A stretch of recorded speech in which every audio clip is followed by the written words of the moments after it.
that that'll show up on Friday night this week. When you went back and looked at the film of your opening victory against Palmyra Eagle 19-18, what did you see? What did you like? What did you feel like were some areas that your team needed to get better at?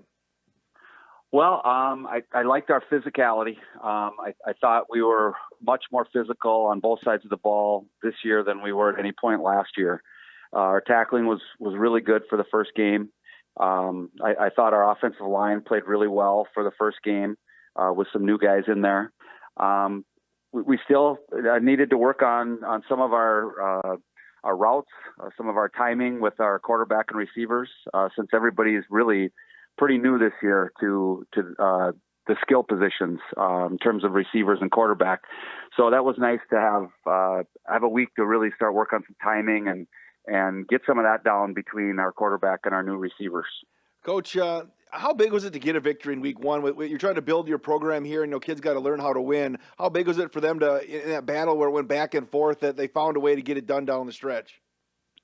Well, I think the way we won is more important almost than the win itself. We did battle, like you said. We were struggling in the first half to move the ball. Our defense gave up a touchdown right away, and maybe last year some of that frustration would have carried over as we continued to play in that first half, and we would have not been able to keep our composure. And we went in at halftime and we talked about some things, and we came out and we scored right away, and then we had to battle in the second half all the way through to get the win. So I like the way we won the game, the way the kids had to battle and stay in focus and in game mode for 48 minutes. So I think that'll carry over well to the games that we have coming up. Coach, Cambria-Friesland, they don't have a huge roster, but they do have some explosive players. When you look at the Hilltoppers on tape, what do you see? Exactly what you just said.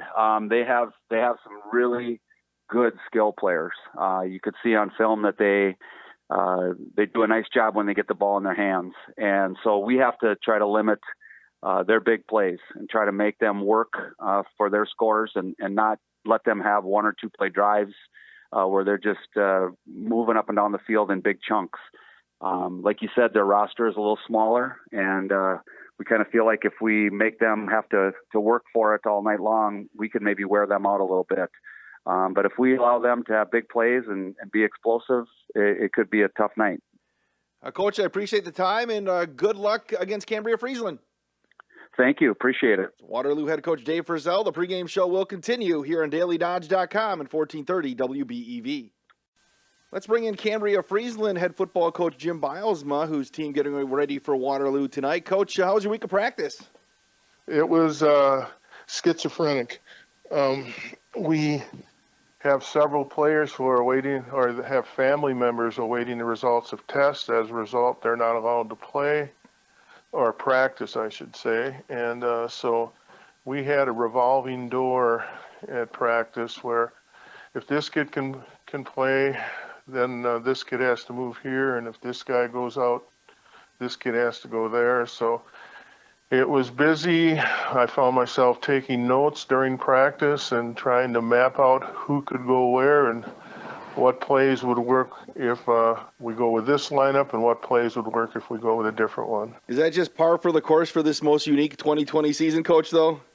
It seems to be, but this week it hit us a little harder.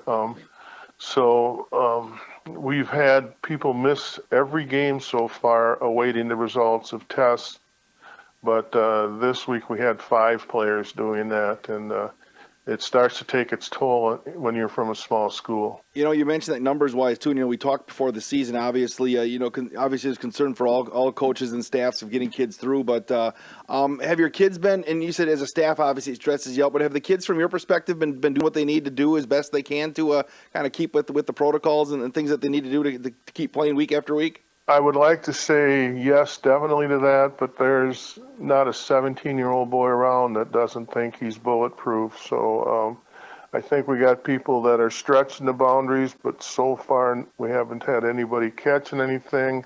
I was at a volleyball game Monday night, and obviously there's a continual need to remind kids you don't sit this close.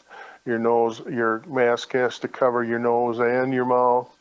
And again, it's not the fact that you're so worried for a young man who's in good health, but you might be worried about the grandparent that he's going to go see the next day or whatever. So, Coach, on the field, we talked last Saturday morning on the Prep Rewind show, the high school football rewind show. Obviously you faced a pretty good Randolph team. Your kids were able to put that one behind them pretty quick and start thinking about Waterloo this week, the kids that were on the practice field?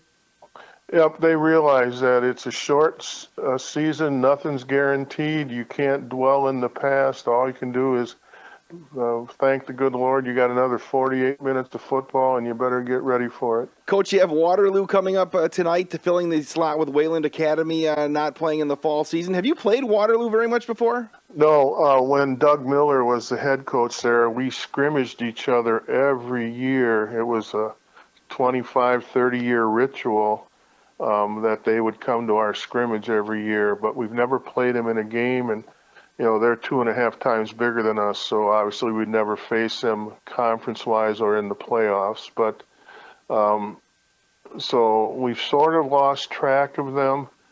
So we aren't quite sure what we're running into, but we had the same thing with Kingdom Prep. We didn't quite know what to expect, but we told our kids, here's the base stuff we do, and apply it to whatever you see in front of you.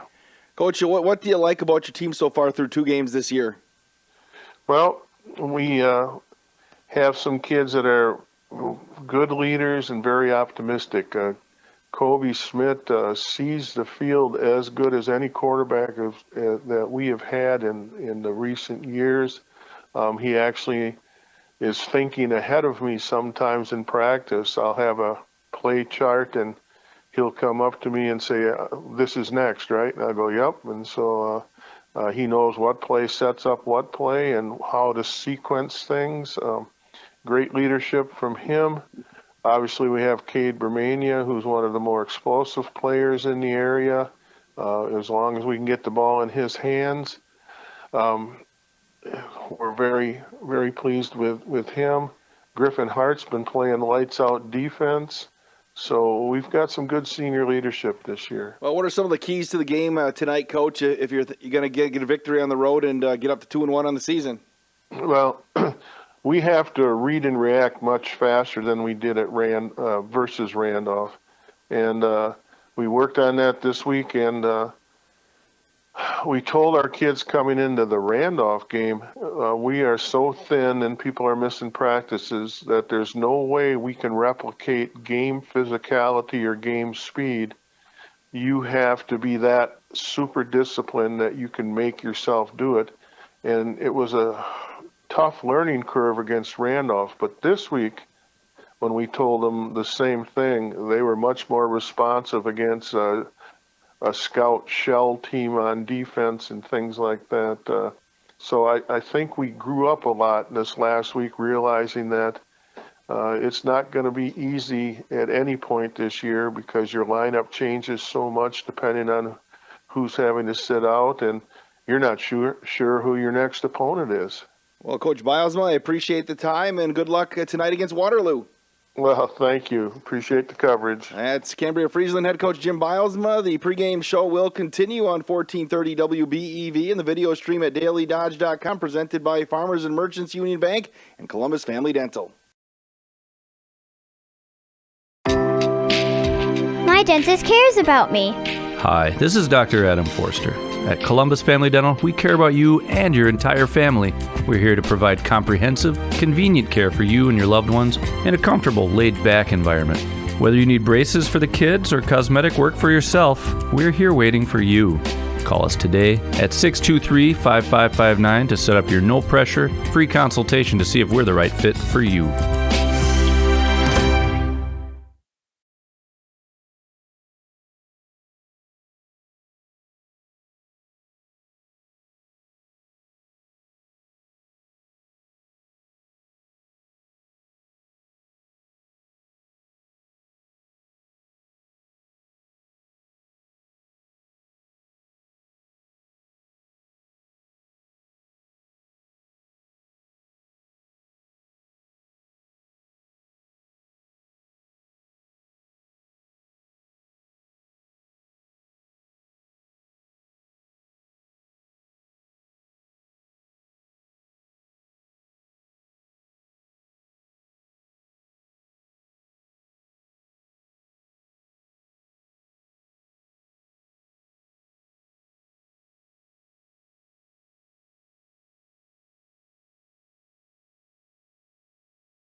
To social distance.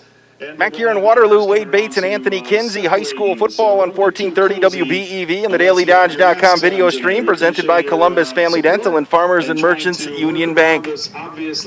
Appreciate you riding along, whether it's on the radio or on the DailyDodge.com video stream. Mentioned earlier, Waterloo comes in at 1-0 on the season. They beat Palmyra Eagle 19-18 in their opener. They didn't have a game last week because Dodgeland is opening up this week, and they will play Dodgeland in the back half of the season in November. So they had an off week. Well, Cambria ran into the buzzsaw known as Randolph, and they got beat 42-22.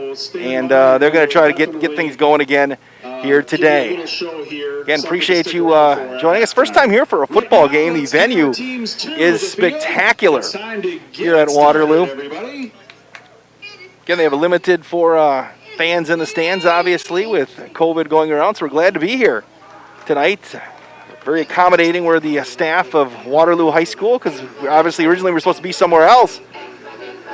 But with things changing, I wanted to come out here and catch Waterloo. Dave Frizzell in his second season as the head coach for the Pirates. He had a long tenure in Minnesota, 24 years coaching. Head coach of St. Francis High School from 94 to 2003. Also coached at Bloomington Kennedy, Mankato East, Robbinsdale Armstrong, and Hibbing.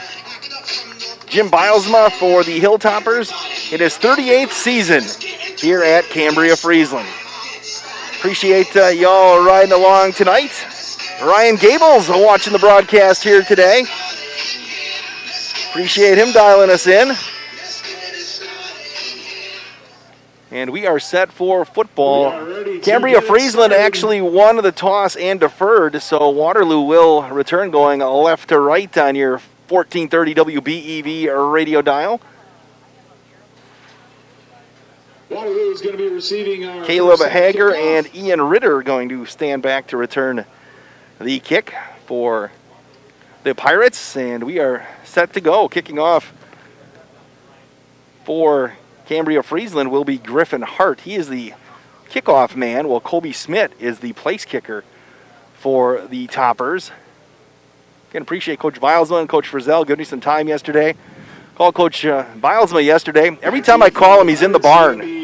Caleb Hager and Ian Ritter. But he always makes time, and I told him he gets bonus points if you hear cows in the background when we're doing an interview. Number 3, Griffin Hart. All right, Griffin Hart to kick off, as we mentioned. Welcome to the first home game, everybody. Let's have a good game. You can hear the golden tones of Gabe Haberkorn, the girls basketball coach of Waterloo, in the background. Strong wind blowing left to right on your radio dial. It's going to be a short kick over there on the far side. That's going to be picked up by, and they're going to reverse it back the other way. Flag is already on the play. Slicing through everybody is Ian Ritter. Ritter's at the 50, the 40, the 30, the 20, the 10, the 5. Touchdown, Waterloo on the opening kickoff, but it's coming back, I think, with a flag back at the 29-yard line. There's a flag on the play. So it's all coming back. They're going to call holding on Waterloo at the 29-yard line. So wipe it off the board. And Blake Hebner is going to come out and lead the Waterloo offense, a 6'1", 165-pound senior. Do a game-winning touchdown pass with 3:23 left in the fourth quarter 2 weeks ago to Brody Shawns, a 27-yarder for the difference in that one. To win 19-18. Eugene Wolf will be the tailback, and then Jordy Aguaro, Caleb Hager, Wyatt Peterson, and Jackson Christensen, the wide receivers. Left to right on the offensive line, Maximus Basil, Renal Lamone, Joe Newton, Connor Bergeron, and Gavin Wright. And they will mark that thing at the 20, now back to the 18-yard line, it looks like. And Hebner is going to work with a couple of wide receivers, a lot of movement, and we're going to get a whistle again as they hand it off to Aguirre. Jordy Aguero. Play blown dead. It's going to be a false start or illegal motion call against the Pirates. And they're going to push the Pirates back 5 more. Thanks for coming on board tonight, both on the radio and the DailyDodge.com video stream. We're sitting in the stands here pretty low, so doing our best here in Waterloo. They're going to split a couple of wide receivers out to the near side, 2 more to the far side. Hebner's going to work with Eugene Wolf standing right behind him. Again, they're going to motion Aguero, and they're going to hand it off to Aguero up around to the near side. He's going to cut it back upfield, breaks another tackle, and he's going to get pulled down up around the 25-yard line. Aguero showing some shiftiness right there, working off the slot. He'll push it up to about the 24-yard line. It's going to be second down and about 5 here as we're just underway. 11:27 left here in the first quarter. Again, Waterloo looks to play fast and smart is what Coach Frizzell told me in our preseason talk, and they are right at the line of scrimmage again, working with 4 wide receivers, not going to sub very much. Wolf will stand to the right now of Blake Hebner. He's going to throw the quick screen on the far side, and it's going to be dropped over there on the far side of the field as he was looking for Caleb Hager. It'll be third down. Intended for Hager falls to the ground. It'll be third. And Waterloo in the maroon, I guess you can call it, in yellow. Minnesota Golden Gopher-like. If you're listening on the radio, Cambria's got the black pants and the white jerseys with the red sleeves and the red helmets. Again, wide receivers split to each side. Wolf will stand to the right of Hebner. Now they're going to motion Aguero, and they're going to hand it to the play fake. Hebner right side. Here comes the pressure, and down he goes. Cade Bermania was the first guy to make that. Griffin Hart was the first guy to connect up. And that'll push Hebner way back inside the 15-yard line. Brought down by Griffin Hart. I believe it was DeJago. Ryan Gable's got the on the TV. You can too. You download the Boxcast app on your various devices and search dailydodge.com, and you can watch this thing on your TV. Eugene Wolf going to kick off for Waterloo. He's going to punt. Cade Bermania, special teams all-conference player last year. He'll catch it at the 38-yard line. He's going to get around to the right side. Bermania, a little stutter step right side. He's going to get tackled from behind with a late flag. Tackled by Alexander. Number 89, Nathaniel Broderick. Nate Broderick made that tackle. Cade Bermania takes the punt. Bermania is an all-conference special teams player. If you go back to the dailydodge.com Facebook page, there's a video of the play of the year last year in the area. A touchdown run that Bermania had. I believe it was 88 yards that he brought back to the house over at Dodgeland.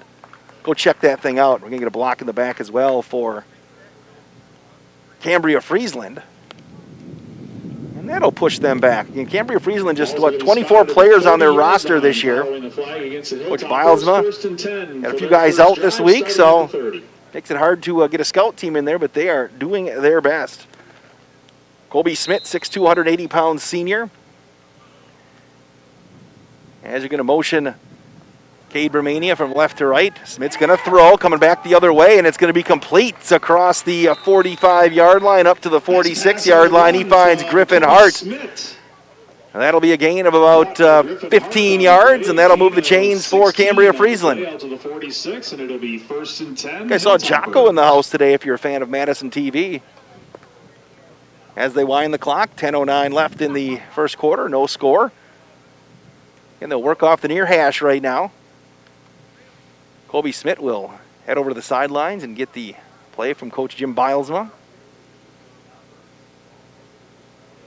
And Anthony Kinsey, appreciate him making the trip down today. He was in Illinois, drove up just to do Cameron. He's going right back to Illinois tomorrow. Got some stuff going on. Mason Hughes will line up in the fullback position. They're going to motion Cade Bermania again. Hand off to Hughes to the left side, and he's going to punch it into Waterloo territory down to the 49-yard line.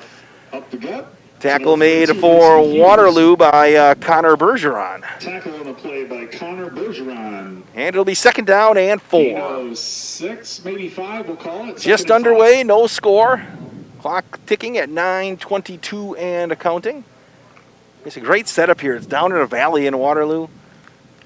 Kind of feels like, I don't know, I'm going to say the Sun Bowl's kind of in a setting down, or the Bonta Bowl if you're in Appleton. Going to motion Bermania again to the left, play fake, hand off to Hughes right side. He's got a huge hole again down inside the 45-yard line near the 42. Hughes and the Toppers have a little roll here early on. And the chains will move. It's first. Got a little rhythm, I should say. As they'll wind the clock. And it's tough day to day talking to high school football coaches, trying to work your way through this COVID season.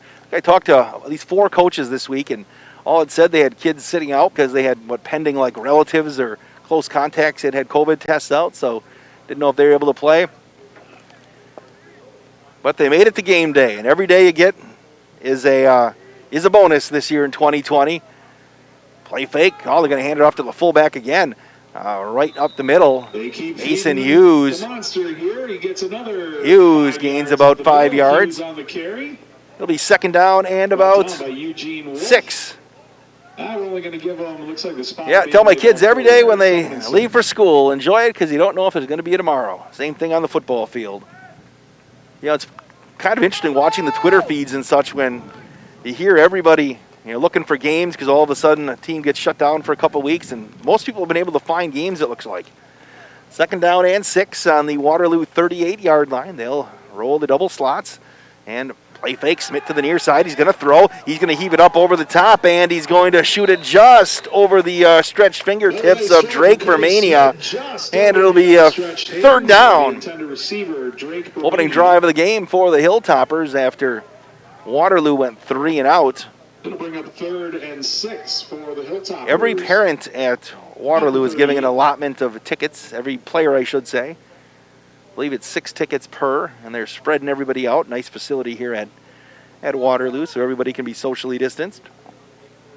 So third down and 6 from the 38-yard line. They'll mark it right smack dab in the middle of the field between the hash marks. Smith going to work out of the shotgun. Motion Bermania back into the backfield as well. He'll sit there along with Owen Jones, and they're going to run the right pitch to the near side, far side, I should say, cut it back inside Bermania. Nothing doing for him, and Cade Bermania is going to get tackled. It'll be 4th down. Let's see what Jim Bilesma does. They're kicking into a stiff breeze here, so Colby Smith is your punter as well, so you're not going to get much from changing personnel. Smith's going to walk like he's going to line up in the shotgun here. Running back standing to his right. Now he's going to work back.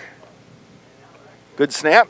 Smith going to roll to the right side, kicks it straight up in the air and angles it out of bounds, and it'll all depend on where the official marks it, but it looks like it could be inside the 20-yard line. That's where Waterloo will start 1st and 10, their second possession of the game. 6:58 left in the first quarter, no score. High school football brought to you by Columbus Family Dental and Farmers and Merchants Union Bank. For their second try on offense, 1st and 10. Waterloo was 1-8 last season. Coach Frizzell took over right just a few days before camp started. Got one win last year, 42-41 over Palmyra Eagle back on September 27th of last year in a shootout, and completely changed what Waterloo is doing football-wise, and they're getting better every week. Appreciate Coach Frizzell. Talks to me every Saturday morning on the High School Football Rewind Show. You can see it at dailydodge.com. You can download that audio. 4 wide receivers. Again, they're going to motion Aguirre. Flag on the play again as they go back to Wolf, and he is going to get stood up in the backfield and finally brought down. And another flag on the play. I think that's the 4th flag of the day for Waterloo, including one on the opening kickoff, which got taken back to the house about 90 yards. Let's see if they're going to send him back or not, because there was no gain on the play. See if Coach Biles was going to send him back or not. They're going to call an illegal motion. Little shift, I believe, the call there. It's going to be a 5-yard penalty. So that'll push the Pirates back to around the, about the 11-yard line. You have to get up to the, we're at a low angle here, so I don't know how, yeah, that is the 11-yard line. All right, let's wind the clock. It'll be 1st and 15. Blake Hebner. Low snap, bobbled. Going to hand it off right through to Wolf, and he is going to weave his way through near the 15-yard line. Gets back out to the 15. Gain of a couple. It'll be 2nd down. We'll call it 11. Appreciate everybody dialing us in tonight. Looks like Owen Jones on that tackle for the Hilltoppers. And Waterloo right back to the line of scrimmage. 3 wides to the near side. Wolf will dot the I. Low snap again. Hebner's going to throw up over the top. It's going to be tipped, and it'll drop incomplete. We're looking for Ethan Ballard on the quick hitter. The fingertips of Jackson Christensen. Falls to the ground, third. And it'll be third down and 11.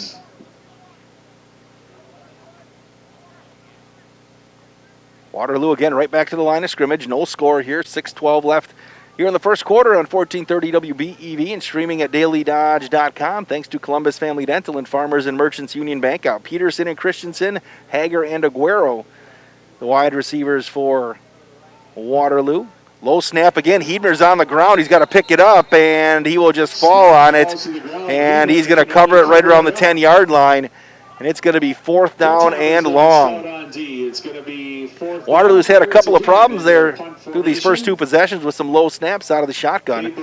Cade Bermania is going to have a little room to run here. Let's see. See if he stands on the Waterloo side of the 50. Bermania is going to hunker down right near the 50-yard line. Eugene Wolf will punt out of his end zone. Beautiful night for football. Good snap. Here comes the pressure. Kicking away from Bermania. He's going to bounce right around the 46, and it gets a huge Waterloo bounce up across the 50, down inside the 40-yard line. Cambria-Friesland will start first and 10 at their own 39-yard line. The wind at his back. And Cambria, when it looked like they're going to have great field position, have decent field position, but the other side of the 50. Dodgeland opening up their season tonight against the Wisconsin Dells. Dodgeland had to find a game here pretty quick this weekend. Also Marshall at Palmyra Eagle. Marquezans at Cambridge. Houston is at Watertown Luther Prep in the area. Watertown hosting Sauk Prairie. We'll talk a little bit about those games as the day goes along. Drake Bermania wide to the right. They're going to motion Cade Bermania to the left as well. Hand off to Mason. Oh, and he's going to bull his way to the 40-yard line. Then he gets stood up and pushed back. Whole host of Waterloo Pirates. Gavin Wright was in there. Pirates in on that one. 77, Gavin Wright. It'll be second down, and they'll give him one.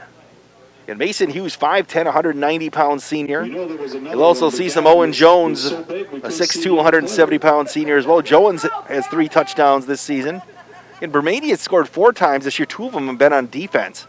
There's a couple of pick sixes this year. Put a wide receiver out to the near side. Split the backs behind Colby Smith this time. Going to hand off on the draw to Cade Bermania. Breaks one tackle. He's going to hit to the outside. There goes Cade Bermania up across the 50 down to the 46-yard line. Bermania works his way through traffic. Like John Aguero made the tackle. That'll move the chains here with 4:38 left in the first quarter. No score. Cambria-Friesland and Waterloo on the dailydodge.com video stream and 1430 WBEV. I appreciate Jeff Hall for spinning the dials and pushing the buttons back at the Global Media Center tonight. And they'll push it over on the far hash.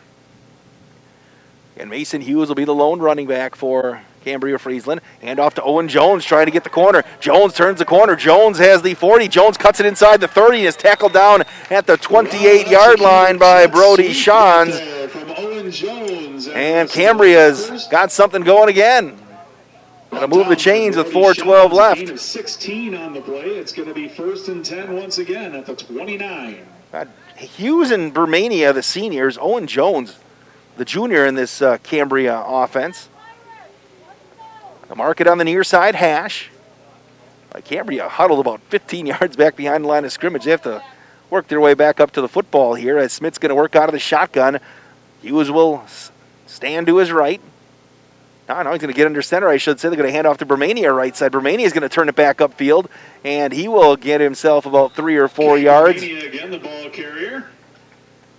And he'll gain maybe 4. And Smith will go back under center and also line up in shotgun. Second down and 7. Officially 2nd and 7. Had to take a little different route than we normally take to Waterloo tonight because there's some road construction. Came in a different way, so I had a nice new construction in the community here. Smith will work under center. Split the backs as well. Hand off to Mason Hughes up the middle, and he is going to bull his way for a few more yards. Going to be shy of the first down by about 2 yards. So it'll be third down. So it'll be third down, and we'll call it a long three. Three, short 4. Yeah. Me and Gabe Haberkorn are on the same page up there. Both said a long 3 on the PA. I should give him a microphone. Going to split out Drake Bermania wide to the right.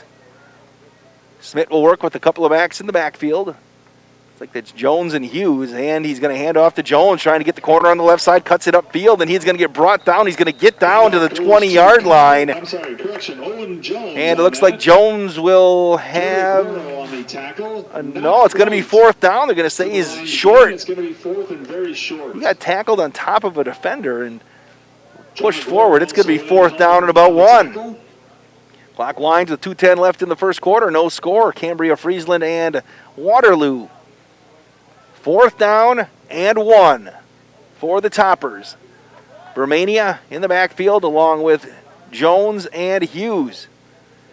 Hand off to the left side, sliding through is Hughes. He's going to break one tackle. Now that's Jones down near the end zone, puts it on the turf. And he was down. Ball is down. Owen Jones busted through. From Owen Jones to get the It'll be first and goal for the Toppers. Brought down by Brody Sean, saving the touchdown for the time being. It'll be first and goal, Hilltoppers at the 2-yard line. Clock will wind below 1:45 when they set the chains. They'll work on the near side hash.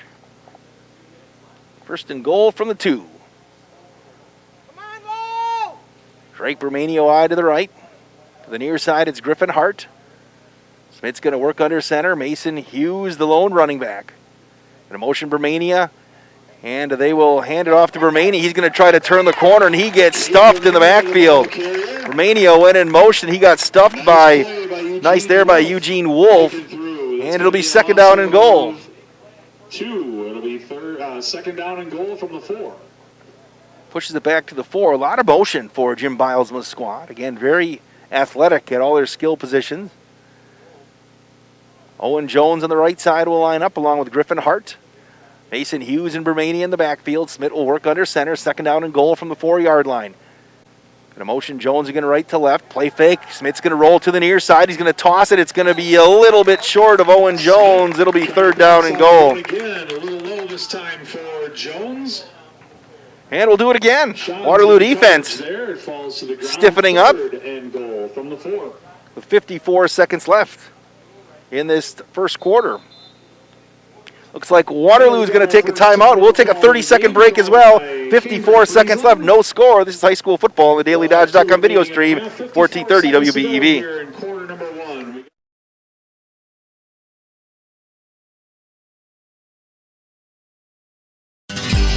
If a new smile is what you're looking for, we have the answer for you. Hi, this is Dr. Adam Forster at Columbus Family Dental, where we specialize in making people smile. We promise to take the time to get to know you so we can provide you with a custom plan to help you achieve the smile of your dreams. Our experienced team looks forward to hearing from you soon. Call us today at 623-5559. Come to Columbus Family Dental. The people here are nice, and I trust them. 54 seconds left in the first quarter. High school football on the DailyDodge.com video stream and 1430 WBEV, brought to you by Columbus Family Dental and Farmers and Merchants Union Bank. Anthony Kinsey on camera, Jeff Hall, your engineer tonight. My name is Wade Bates. It'll be third down and goal from the 4-yard line. Cambria-Friesland looking to punch it in here late in the first quarter. Let's see what Coach Bilesma drew up during that timeout. Jones will line up slot to the right. You've got Bermania and Hughes in the backfield behind Colby Smith. Smith hands off left side Jones, and he is going to push into the end zone. Touchdown, Cambria-Friesland. Owen Jones on the carry, breaks through. And we have our first points of the evening. Hilltoppers up 6-0 with 50 seconds to go in the first. That's Jones's 4th touchdown of the season. Took it out of the slot, cut it back up inside his guard, and here comes the extra point. Colby Smith to attempt the extra point. Extra point attempt from Smith coming up. Low snap. Smith going to flip it right side. Smith's going to throw into the end zone, and it's going to be caught for the 2-point conversion. It's going to be caught over there on the far side of the field. It looks like Drake Bermania makes the catch, and Cambria-Friesland leads 8-0. Back in 60 seconds, this is high school football presented by Columbus Family Dental and also Farmers and Merchants Union Bank. 60. As a locally owned bank, Farmers and Merchants Union Bank employees are involved with the community and make a positive impact. You'll see us helping at local events or serving with community organizations. Farmers and Merchants Union Bank is also proud to be a financial innovator, offering products and customer service to meet all your banking needs. With the latest in digital banking technology, we provide safe anytime access to your banking accounts on any mobile device. Check us out today at fmub.bank or stop into one of our 6 convenient locations. Farmers and Merchants Union Bank, member FDIC, equal housing lender. Hi, this is Dr. Adam Forster at Columbus Family Dental. If you've been unhappy with your smile, it's time that you come and see us. Our team of doctors are waiting to help you get your smile back. We'll take the time to talk with you and treat you like a member of our family, not just another number. Whether it's a whole mouth makeover or simply a little tweak, we'll find the right solution that fits you. For your free, no-pressure consultation, call us today at 623-5559. So Cambria-Friesland has the 8-0 lead here at Waterloo. Hart to kick off. It's going to be a low liner, and it's going to be scooped up by Ritter at the 10-yard line, and he'll stutter up his way to the 15, and he is going to break one tackle, go back the other way. Another flag on the play as he gets stood up right near the 30-yard line, but this one's coming back again for Waterloo. Ian Ritter with the kick return gets it from the 10 out to about the 20.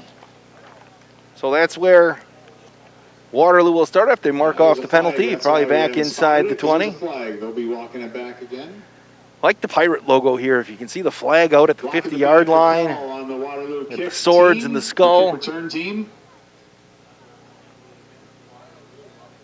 Got the flag to our right with the scoreboard that's nestled into a hill. A lot of people watching the game up on that hill out there, socially distancing. It's going to get spotted. Push back to the 14-yard line. That's where Waterloo's going to start, 1st and 10.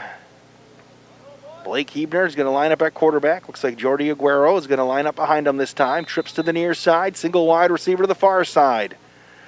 Waterloo moving left to right with 40 seconds left in the first quarter. Handoff to Aguero, left side, and he's going to bust through the initial line. He still carries a couple tacklers up across the 25-yard line to the 27-yard line. Weaved his way through some traffic. One of the first guys to make contact was Colby Smith. With 34 seconds left here in the first quarter. Trips to the near side again for the Pirates. Low snap. Going to hand off to Aguero, and he's going to turn it upfield, and he is going to get stood up by Griffin Hart to gain of about 3 right there. Bottom half was Carlos Salgado. With 14 seconds left in the quarter. Let's see if Waterloo tries to squeeze off another play. I think they would have, but Aguero had an equipment issue with 4 seconds left. Hebner looking over the defense, and he will get the snap off. They're going to hand it off to Aguero up the middle again, and he is going to get stood up and dropped. After a gain of a couple, and that's going to do it here for the first quarter. We have played 1 quarter in Waterloo. Cambria-Friesland 8, Waterloo nothing. This is high school football on DailyDodge.com and WBEV, presented by Columbus Family Dental and Farmers and Merchants Union Bank. Back in 60 seconds. That's the end of the quarter. Are you looking to build lasting banking relationships with people in your community? Our experienced financial team at Farmers and Merchants Union Bank are all about supporting you as well as the communities we live in.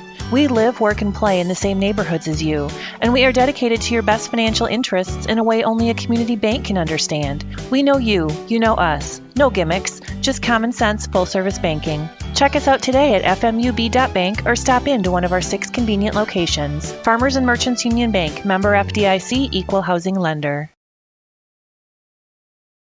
QBS Law in Beaver Dam and Mayville is a full-service local law firm. QBS's attorneys and skilled support staff are ready to serve all of your legal needs with a personal touch. QBS handles personal injury claims, workers' compensation, Social Security disability, business litigation cases, criminal, traffic and drunk driving cases, corporate and banking issues, real estate transactions, probate, estate planning, and more. Call QBS Law in Beaver Dam or Mayville or visit them online at qbslaw.com. Back in Waterloo, Wade Bates along with Anthony Kinsey and Jeff Hall. High school football on WBEV and the DailyDodge.com video stream. Waterloo flips around. Will be going right to left here in quarter number 2. They'll work with 3 wide receivers on the near side. 3rd down and 3. Another wide receiver to the far side. Blake Heebner's going to work out of the shotgun. 34. Long snap count for Heebner. Going to change the play. Everybody look down at their wristbands. Low snap again. Heebner's going to keep it himself, and the option to the near side turns it upfield. He's got the first down. He is across the 40-yard line. Got angled out of bounds right around the 44. Heebner did a decision right there to pull it out of the breadbasket of Aguero, and that'll move the chains for Waterloo. They're going to get right back to the line of scrimmage. First down. Waterloo still moving up the hill, trying to get to across the 50-yard line. And they'll go 3 wides to the far side this time as they work on the hash to the near side of the field. Another low snap. Aguero is going to have to take it. He'll maybe get back to the line of scrimmage if he's lucky. Jordy on the play. Number 55 again with a nice tackle for the Hilltoppers. That's a guy not in the program made the tackle right now. The Actually, that's partially my fault because Coach Bilesman told me a couple of guys would be changing jerseys, and I didn't have that sheet of paper with me here. Going to work out of the shotgun, 2nd down and 10. Heebner going to roll to his right.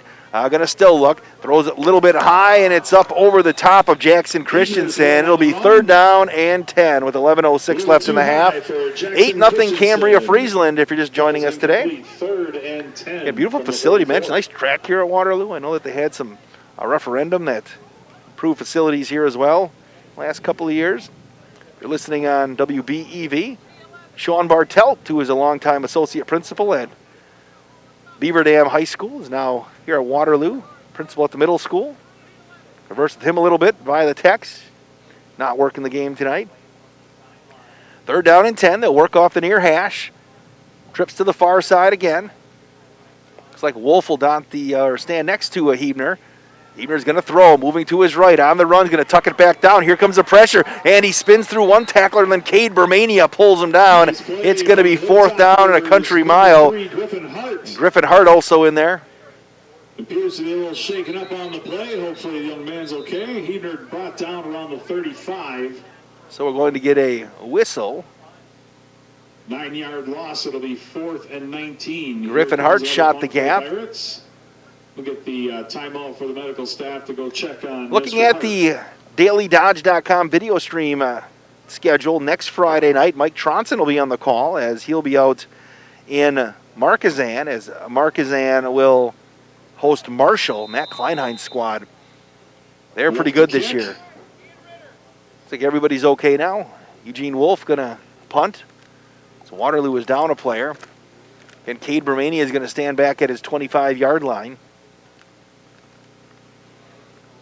Wind in his face. He's pretty deep. Good snap. Wolf's kick is high and short.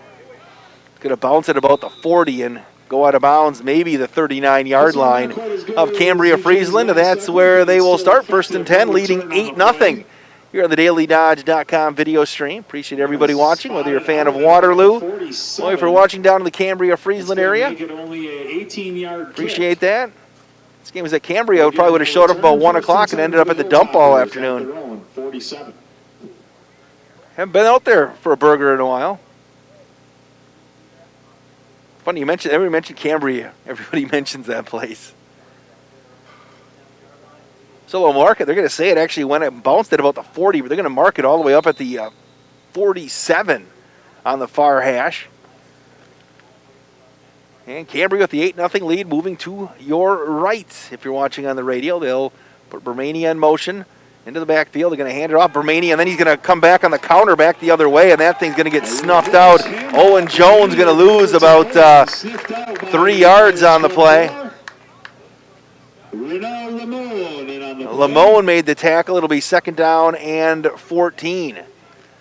Good penetration by the middle of the Waterloo defensive line right there. Maximus Basil, I believe, in on that play. So it'll be second down and long as the clock continues to wind. Under 10 minutes left in the first half. As the Hilltoppers will walk to the football. And Hughes will end up in the backfield. Slot to the near side is Jones. Slot to the far side is Bermania. Hand off to Hughes. Right side's going to turn it upfield. He's going to cut it back. He's got the 50-yard line. He's going to dive forward to about the 49. Mason Hughes. That'll make it third down at about 7. Out across midfield. It'll be a little bit more manageable. Third down and about 6 from the 49 of the Pirates. Waterloo bringing in some beef up the middle. Gavin Wright going to check back in. 6'1", 265-pound junior. Big guy right over center. Saturday game tomorrow night in the area. I may venture out to Randolph. St. John's Northwestern Academies coming to town. And if you haven't seen the Donald boys play, those two guys, strongest high school football players I think I've seen in a long time, just when it comes to just pure look. Third down and long. Smith will work under center. Play fake. Now he's going to hand off to Owen Jones through the left side again after he faked it to Hughes, and he's going to get across the 50 down to about the 46. And he'll get stood up. It'll be fourth down and about 3. Several Pirates there. So it'll be fourth down. We'll call it 3 with 8.5 left. 8-0. And Cambria is going to call timeout. We'll take a 60-second break. This is high school football at DailyDodge.com and 1430 WBEV. Timeout of the half. They have one remaining. As a locally owned bank, Farmers Merchants Union Bank employees are involved with the community and make a positive impact. You'll see us helping at local events or serving with community organizations. Farmers and Merchants Union Bank is also proud to be a financial innovator, offering products and customer service to meet all your banking needs. With the latest in digital banking technology, we provide safe anytime access to your banking accounts on any mobile device. Check us out today at fmub.bank or stop into one of our 6 convenient locations. Farmers and Merchants Union Bank, member FDIC, equal housing lender. My dentist cares about me. Hi, this is Dr. Adam Forster. At Columbus Family Dental, we care about you and your entire family. We're here to provide comprehensive, convenient care for you and your loved ones in a comfortable, laid-back environment. Whether you need braces for the kids or cosmetic work for yourself, we're here waiting for you. Call us today at 623-5559 to set up your no-pressure, free consultation to see if we're the right fit for you. Fourth down and 3 for Cambria-Friesland at the Waterloo 46-yard line. They will work on the far hash, already leading 8-0. Looks like Kobe Smith is going to go back into punt formation. And he's going to roll to the right side. They're going to run the fake, and they've got a wide receiver wide open, and he overshoots his man. The play was right there as they were looking for Cade Bermania on the fly pattern. And I think the wind at his back left it a little bit too far, and Waterloo will take over. I talked to Coach Bilesman yesterday, actually, about if they had anything in the playbook with Kobe Smith punting and playing quarterback, and it was right there, just the wind. There was a heavy wind breeze from left to right, and I think that played a factor in that. So Waterloo will take over with 8:26 left in the half, trailing 8-0. 4 wide receivers once again for the Pirates. We'll go 2 wide receivers each side this time. Going to motion Aguero from left to right, and they're going to hand it off to Aguero on the jet street. Plants the foot, turns it upfield, and he's going to get near the 50-yard line as he was pretty shifty over there before he ended up getting pushed out of bounds across the 50 to about the 49. Gain of about 6 yards on first down for Waterloo with 8:18 left. Owen Jones, a 3-yard touchdown run, the only scoring of this one so far. 2nd and 5 from the 49. Second down, and they're going to say he stepped out at the 49. Motion Aguero again, and they're going to hand it to him. He's going to try to turn the corner, and big hit, and there's going to be a flag on the play, and let's see what happens. Flag on the play. That's another one on Waterloo. Again, they haven't played in a couple of weeks, so maybe a little rusty as they reset their team with the bye last week. Call a hold on the Pirates. That'll push them back 10. Against the Pirates. Well, they got back to the basics 2 weeks ago. Just worked on some football stuff, according to Coach Frizzell. And this week preparing for Cambria-Friesland. Got to be hard preparing for coaches and players as well this year because you never know if you're actually going to have a game. You know, you could change your opponent. They'll wind the clock now. We'll call it 2nd down and 16 from the 40-yard line. Huebner going to work out of the shotgun. The slant is going to be tipped and nearly intercepted. They were looking for Christensen on the slant, and it got tipped. And then it was nearly intercepted on the deflection by Austin Broxma. Yeah, Hughes got a piece of it. Broxma nearly picked it off on the deflection. It'll be 3rd and 16. For example, Fall River had to take a 2-week COVID break, so Johnson Creek this weekend didn't have a game, but now they're playing Kingdom Luther Prep. They found out on, Wednesday afternoon. 3rd down and 16. Got a motion to Aguero. Huebner's going to keep it himself up the middle. He's got a lot of running room. Huebner right side breaks a tackle. He has got the 1st down, stays on his feet across the 45, down to about the 43-yard line of Cambria-Friesland. Huebner put it in gear once he saw the little space and to move the chains. On the play there on the tackle. Number 15, Smith, moves the chains. It's a Waterloo 1st down. 7:50 left in the first half. It's 8-0 Cambria-Friesland. On the DailyDodge.com video stream, 4 wide receivers for the Lou. Huebner, quick throw to the right side. It's going to be caught up there by that Wolf on the far side. Have to wait and see. To Brody Shans. That's Brody Shans, 13. Forced out by Smith. Gain of about 5. We're going to call it 2nd and 5. It'll be 2nd down and 5. Again, we got a low angle here today, so sometimes hard to see on the far side of the field. Knew it was a Waterloo Pirate that caught it, though. Trips to the near side. Huebner's going to throw, rolling to the near side, looking. He's going to throw across his body. It's going to be complete. Stepping through one tackler and breaking another tackler and then getting pushed out of bounds. That is Jordy Aguero again. A good positive play there for the Pirates offense. Aguero again, shifty with the football. Is there another flag on the play? There's a flag. We didn't see the flag right away. They're going to call a procedure penalty on the Pirates. Against the Pirates. Flags have been erasing big plays for Waterloo here today. Maybe a legal formation, perhaps. 5 yards is the play. 7:26 left in the first half. It's 8-0. Let's get Jeff Hall an update on what he's got coming up after the broadcast here tonight. Always something great. No need to turn the radio off. Leave it on all night because Jeff will probably be on till all weekend, until maybe a couple hours off through the overnight. 2nd down and 10. They're going to motion Aguero and play fake. Huebner, another flag on the play. Huebner breaks the tackle. He's going to bust it out to the outside. Huebner's got the 35, the 30. Huebner, the 25, still on his feet. He got crushed at the 19-yard line. Again around the end, get some big yardage, but we do. I think it may be coming back. On the field. Brought down by, I believe it was number 89, Alexander Tenfel. Let's see what this flag was.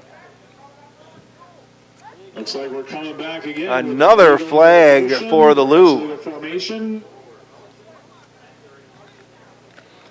With 7:16 left. That'll cost the Pirates 5 more. 2nd down and 15 now from the 48-yard line. So that'll push it back to the 48-yard line. So Waterloo, their own worst enemy here today as they wind the clock down 8-0. If you're just joining us tonight, whether it be on the radio or the DailyDodge.com video stream, there is a link right when you go to DailyDodge.com. Otherwise, you can follow on the Facebook page as well. 4 wide receivers. You're going to motion Aguero left to right. Play fake. They're going to come back on the counter this way. Weaving through some traffic and sliding across the 40 down to the 39-yard line is Eugene Wolf. Picks and bobs his way across the 40 to the 38. It'll be a gain of 10. That'll be a 10-yard gain for Wolf. Down by Austin Broxma. Broxma with the tackle. 3rd down and about 5. 3rd and 5. 6:35 left in the half. Trips to the near side for the Pirates. And he's going to roll to the near side. That's Huebner. Huebner's looking, fires across his body a little bit high. kind of between two different players. Went over the top of Aguero underneath of Christensen, and it'll be 4th down. For the Pirates. Let's see what they do on 4th and 5. They kick it away.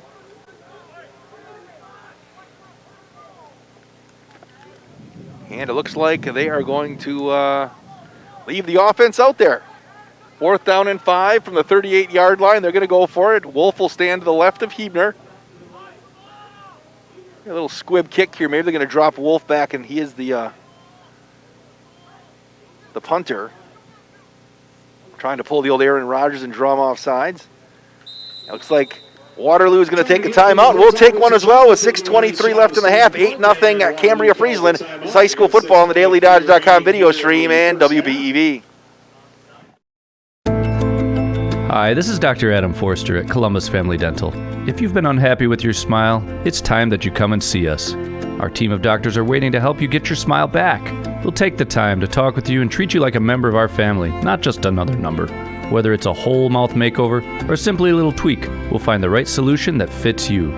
For your free, no-pressure consultation, call us today at 623-5559.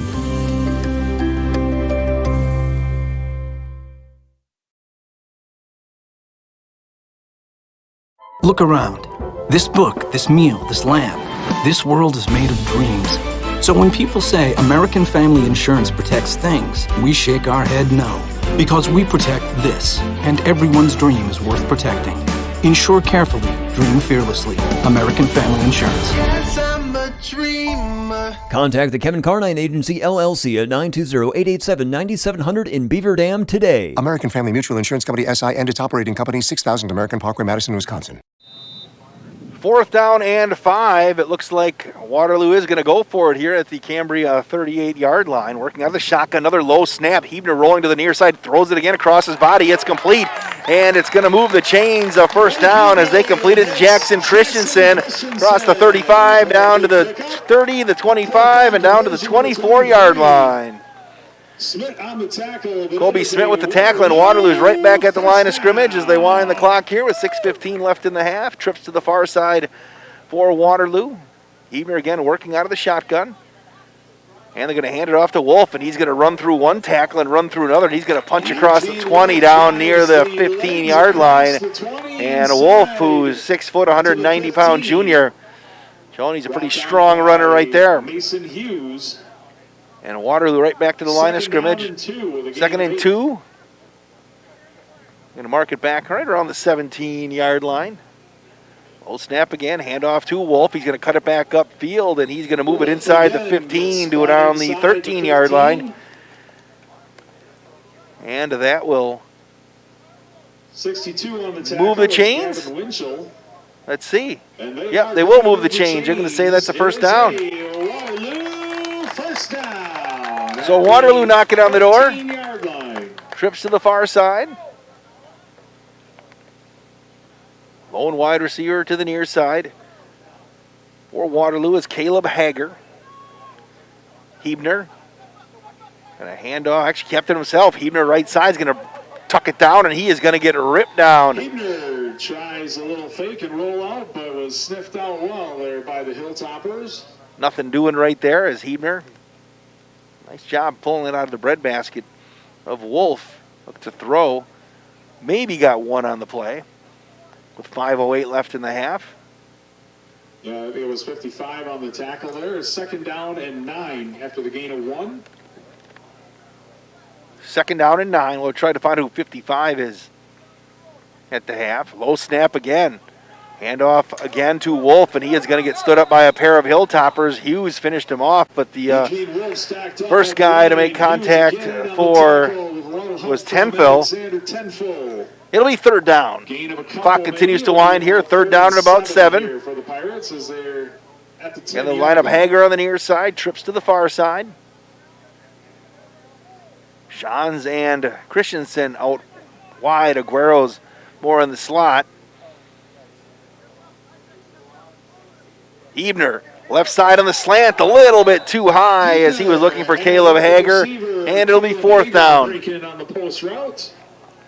Goes incomplete, 4th and 7. So it'll be 4th down and 7. In the area on coverage. They're going to go for it. Didn't ask Coach Frizzell what kind of leg his kicker had.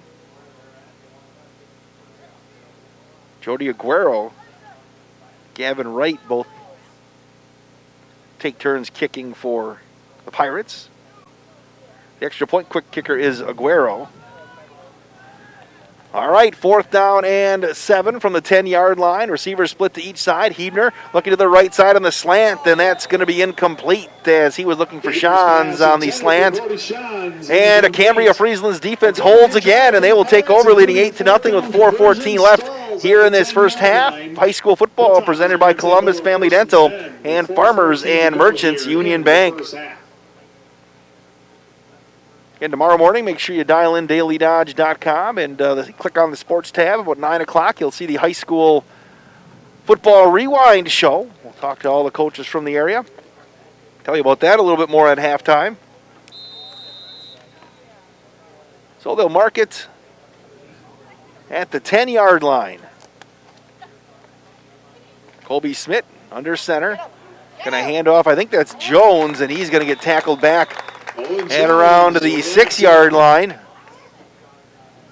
Loss of about 4. Maybe they'll mark it back up to the 7. We kind of got screened out here. It'll be 2nd down and 14. 3 on the play, 2nd and 13. Clock continues to wind. If Waterloo could get a stop here, they'd have pretty good field position. Get the football back, trailing 8-0. Owen Jones, 4-yard touchdown run. The only thing we've seen today on the scoreboard. Colby Smith will work under center. Bermania motions to the near side, and they're going to fake the handoff to Bermania, and it'll go right up the gut on the left side to is that Mason Hughes getting up there? Owen Jones got shielded by a host of Pirates. Hughes on the carry. It was Mason Hughes. By the Pirates right side so it'll be 3rd down and about. Of 4, maybe 5. It'll be we'll call down and 9. Call it 3rd and 9 with 3:05 left. They'll work on the far hash. Hilltoppers will walk to the line of scrimmage. Hughes is the lone running back. Bermania slot to the left, to the near side. They're going to hand it off to Bermania. Now they're going to fake it to Bermania again, and Hughes will get stood up again. Nothing doing. It's 4th down. To the Hilltopper run game here. Well defended by the interior defense. So the Hilltoppers will have to punt. Be no gain on that play. 4th and 9. Caleb Hager going to stand at his own 40 to return this kick as the clock continues to wind. Under 2.5 minutes left in the first half. Routing on that tackle. Smith back to kick. Colby Smith gets the snap. Here comes the pressure. It's a short kick, a real short kick.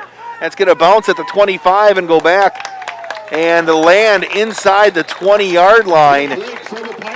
And Waterloo is going to start 1st and 10 inside the 20-yard line. 6 yards on that punt went straight up in the air, a 6-yard punt for Colby Smith.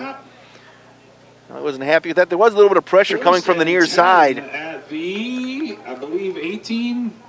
Oh, with 2:10 left in the first half, it's Cambria-Friesland 8, Waterloo nothing. High school football presented by Columbus Family Dental and Farmers and Merchants Union Bank. So, quick 3 and out by the Waterloo defense, and they got the football back after failing on 4th and 7 from the 10-yard line. They're going to send Wyatt Peterson wide out to the right side this time. Eugene Wolf will stand to the left of Blake Hebner. A couple of wide receivers to the near side as well. Low snap again. Hebner, play fake, rolls to the near side, and he overshoots his receiver again, looking for Jackson Christensen.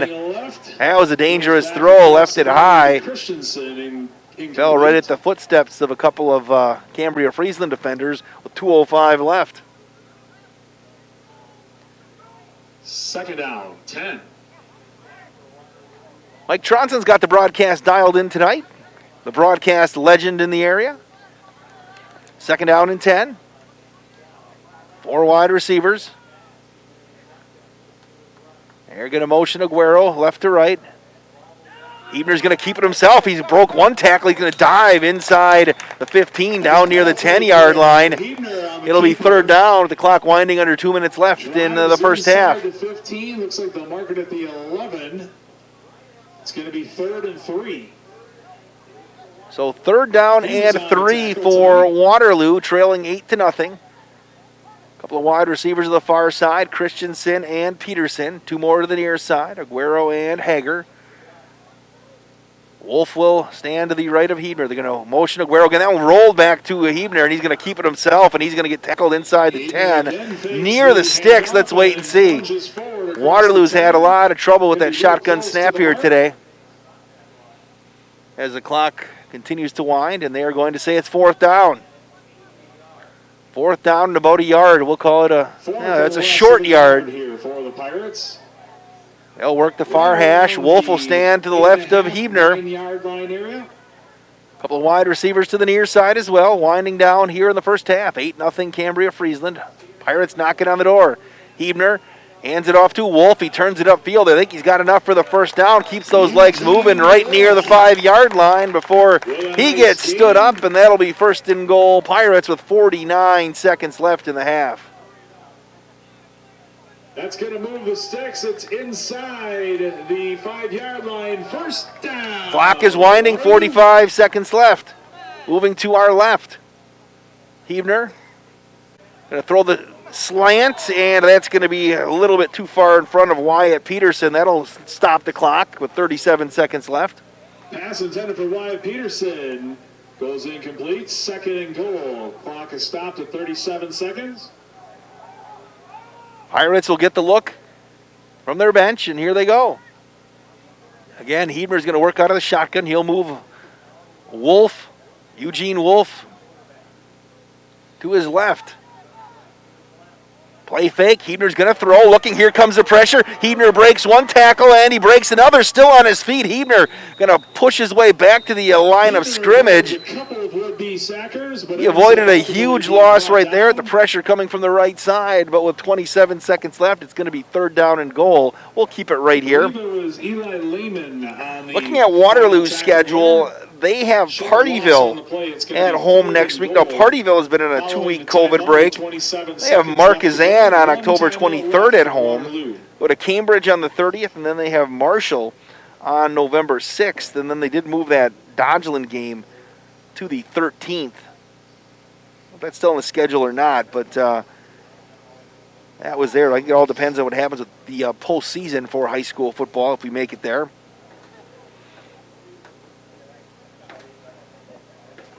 So that's what Waterloo's schedule looks like. Waterloo has just, the way things fell, they're away from Waterloo October 30th at Cambridge. That's it. Everything else is at home.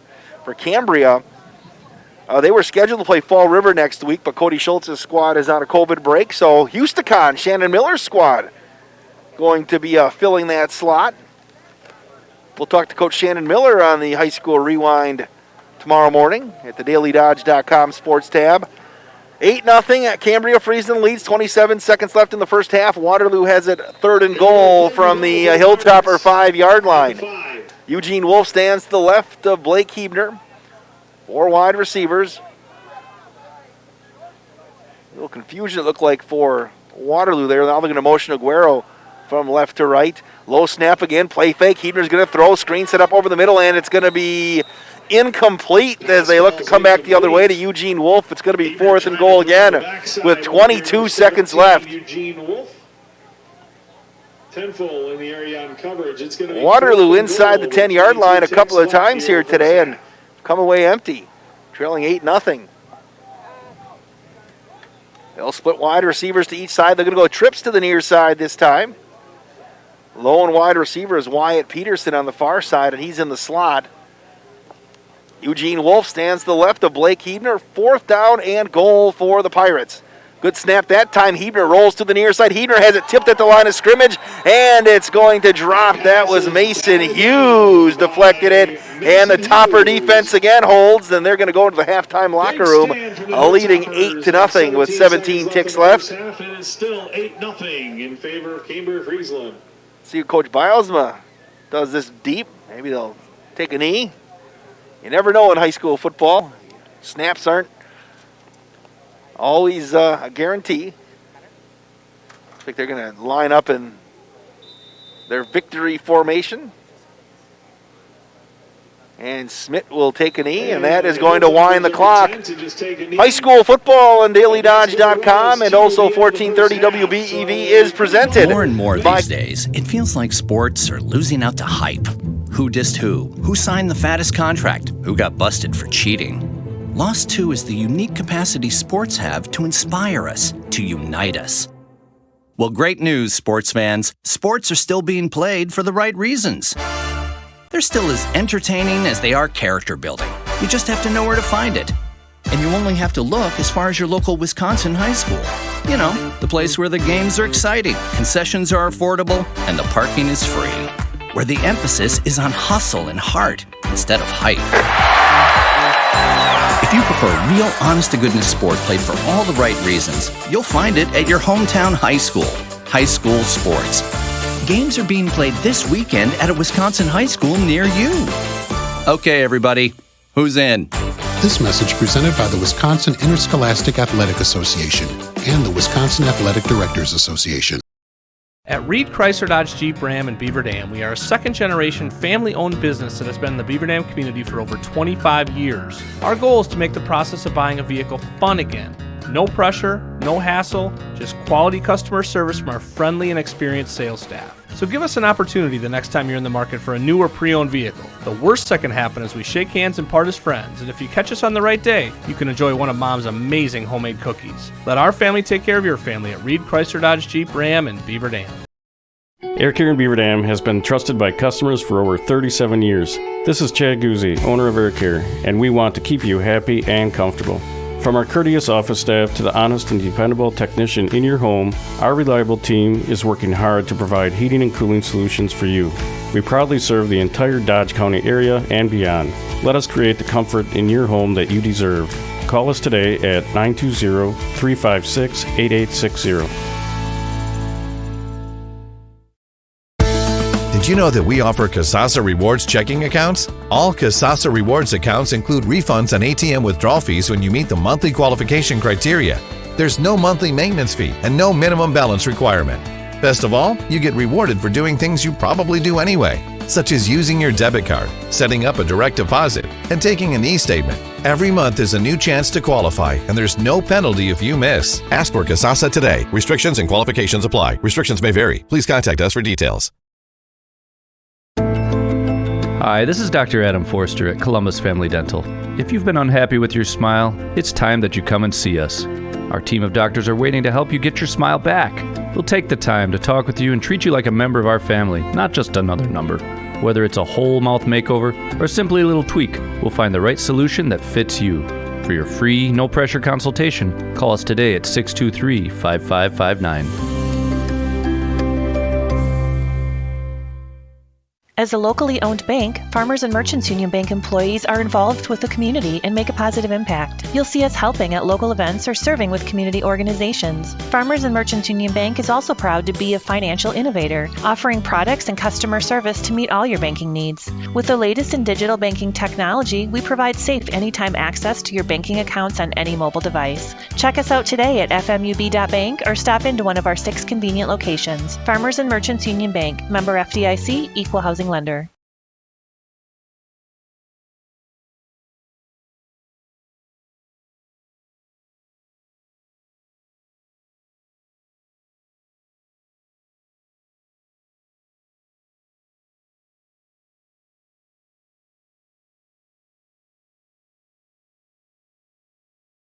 Look around. This book, this meal, this lamb. This world is made of dreams. So when people say American Family Insurance protects things, we shake our head no. Because we protect this, and everyone's dream is worth protecting. Insure carefully, dream fearlessly. American Family Insurance. Yes, I'm a dreamer. Contact the Kevin Carnine Agency, LLC at 920-887-9700 in Beaver Dam today. American Family Mutual Insurance Company, SI, and its operating company, 6000 American Parkway, Madison, Wisconsin. Your local Beaver Dam Piggly Wiggly has a large selection of fresh produce, meats, seafood, deli, and bakery items, and great savings. Beaver Dam Piggly Wiggly is proud to be serving Beaver Dam and the surrounding communities for over 50 years.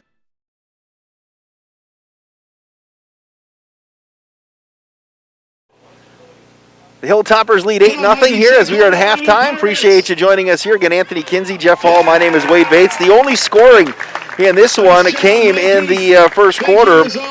Owen Jones, a 4-yard touchdown run, a 2-point conversion. Smith to Griffin Hart made it 8-zip, and that was it. Story of this one for Waterloo has been flags. It started from the opening kickoff. Had a flag as the opening kickoff got taken to the house for a touchdown by Ian Ritter, and the flags have kept coming for Waterloo. So hopefully Coach Frizzell can figure that thing out. And Waterloo's had a couple of goal situations, fourth down situations inside the 10-yard line too, and we're not able to convert. I have to say hello to Tim Stormer today watching the broadcast on the DailyDodge.com video stream, the head baseball coach at Columbus High School. I had a chance to see the Columbus Summer League baseball team play earlier this year on the DailyDodge.com video stream, and hopefully we can see Columbus next spring when it comes to our broadcasts. The football season looks like this, and again, it changes every single day for both the DailyDodge.com video stream and also on 1430 WBEV. But next week, Mike Tronson is scheduled to be in Marquezan for Marshall and Marquezan. 23rd, heading down to Fall River as they get back into football situation, we hope, taking on Johnson Creek. That was supposed to be the second of two matchups this year, but that game tonight got postponed at Johnson Creek, or canceled, I guess you could say is the proper term. Then we head back to Marquezan on the 30th. Mike Tronson will take on Marquezan and Dongeland, and then Mike Tronson will have the game on the 6th. Marquezan and Palmyra Eagle. Marquezan football on the DailyDodge.com video stream and WBEV. Brought to you by Columbus Family Dental and Ergo Bank. And I know some people had already been asking about the fall or the winter sports season, which isn't that far away. Well, we have to wait and see what happens before we can even think about doing some stuff. But obviously, a lot of Beaver Dam girls basketball as they look for a four-peat and try to get out in the area as well. One of the big things that helps us get out in the area, especially on the DailyDodge.com video stream or the radio, is partner support. If you are listening in a community and like to see some of your high school games on the DailyDodge.com video stream, contact Ryan Gable at the radio station, Good Karma Brands, WBEV 95X. If you're a business out there and would like to know what it would take to partner and get us get us out to your community, we can definitely help you out there, but we need community support as well, like getting where we can get, especially in these trying times where COVID limits where you can go. Now, I talked to Coach Tom Chase from Randolph, and he says it may change because I think they've gone virtual at Randolph now, but they were letting civilians into a point at Randolph. And he said, don't quote me on it, right, because it could change in 5 minutes. But I'd call ahead. Don't just head out to football games, obviously, because you may be driving home, but you either have to email an athletic director or call to the school. Probably smart to do no matter what school you're going to go watch the games, because most schools have pretty much limited tickets to family, and that's it. And again, we mentioned here at Waterloo, each student athlete got 6 tickets, which would be 6 times 40 is 240 if I know how to add.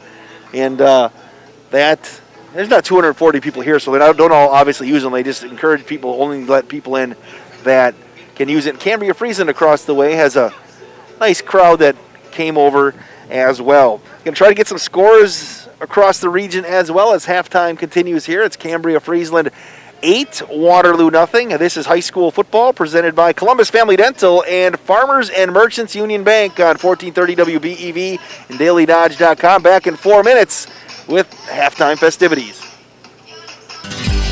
If a new smile is what you're looking for, we have the answer for you. Hi, this is Dr. Adam Forster at Columbus Family Dental, where we specialize in making people smile. We promise to take the time to get to know you so we can provide you with a custom plan to help you achieve the smile of your dreams. Our experienced team looks forward to hearing from you soon. Call us today at 623-5559. Come to Columbus Family Dental. The people here are nice, and I trust them. At Reed Chrysler Dodge Jeep Ram in Beaver Dam, we are a second-generation family-owned business that has been in the Beaver Dam community for over 25 years. Our goal is to make the process of buying a vehicle fun again. No pressure, no hassle, just quality customer service from our friendly and experienced sales staff. So give us an opportunity the next time you're in the market for a new or pre-owned vehicle. The worst that can happen is we shake hands and part as friends, and if you catch us on the right day, you can enjoy one of Mom's amazing homemade cookies. Let our family take care of your family at Reed Chrysler Dodge Jeep Ram in Beaver Dam. QBS Law in Beaver Dam and Mayville is a full-service local law firm. QBS's attorneys and skilled support staff are ready to serve all of your legal needs with a personal touch. QBS handles personal injury claims, workers' compensation, Social Security disability, business litigation cases, criminal, traffic and drunk driving cases, corporate and banking issues, real estate transactions, probate, estate planning, and more. Call QBS Law in Beaver Dam or Mayville, or visit them online at qbslaw.com. Did you know that we offer Kasasa Rewards checking accounts? All Kasasa Rewards accounts include refunds on ATM withdrawal fees when you meet the monthly qualification criteria. There's no monthly maintenance fee and no minimum balance requirement. Best of all, you get rewarded for doing things you probably do anyway, such as using your debit card, setting up a direct deposit, and taking an e-statement. Every month is a new chance to qualify, and there's no penalty if you miss. Ask for Kasasa today. Restrictions and qualifications apply. Restrictions may vary. Please contact us for details. Look around. This book, this meal, this lamb, this world is made of dreams. So when people say American Family Insurance protects things, we shake our head no. Because we protect this, and everyone's dream is worth protecting. Insure carefully, dream fearlessly. American Family Insurance. Yes, I'm a dreamer. Contact the Kevin Carnine Agency, LLC at 920-887-9700 in Beaver Dam today. American Family Mutual Insurance Company, SI, and its operating company, 6000 American Parkway, Madison, Wisconsin. Are you looking to build lasting banking relationships with people in your community? Our experienced financial team at Farmers and Merchants Union Bank are all about supporting you as well as the communities we live in. We live, work, and play in the same neighborhoods as you, and we are dedicated to your best financial interests in a way only a community bank can understand. We know you know us. No gimmicks, just common sense full-service banking. Check us out today at fmub.bank or stop in to one of our 6 convenient locations. Farmers and Merchants Union Bank, member FDIC, equal housing lender. Air Care in Beaver Dam has been trusted by customers for over 37 years. This is Chad Guzzi, owner of Air Care, and we want to keep you happy and comfortable. From our courteous office staff to the honest and dependable technician in your home, our reliable team is working hard to provide heating and cooling solutions for you. We proudly serve the entire Dodge County area and beyond. Let us create the comfort in your home that you deserve. Call us today at 920-356-8860. If a new smile is what you're looking for, we have the answer for you. Hi, this is Dr. Adam Forster at Columbus Family Dental, where we specialize in making people smile. We promise to take the time to get to know you so we can provide you with a custom plan to help you achieve the smile of your dreams. Our experienced team looks forward to hearing from you soon. Call us today at 623-5559. Come to Columbus Family Dental. The people here are nice, and I trust them.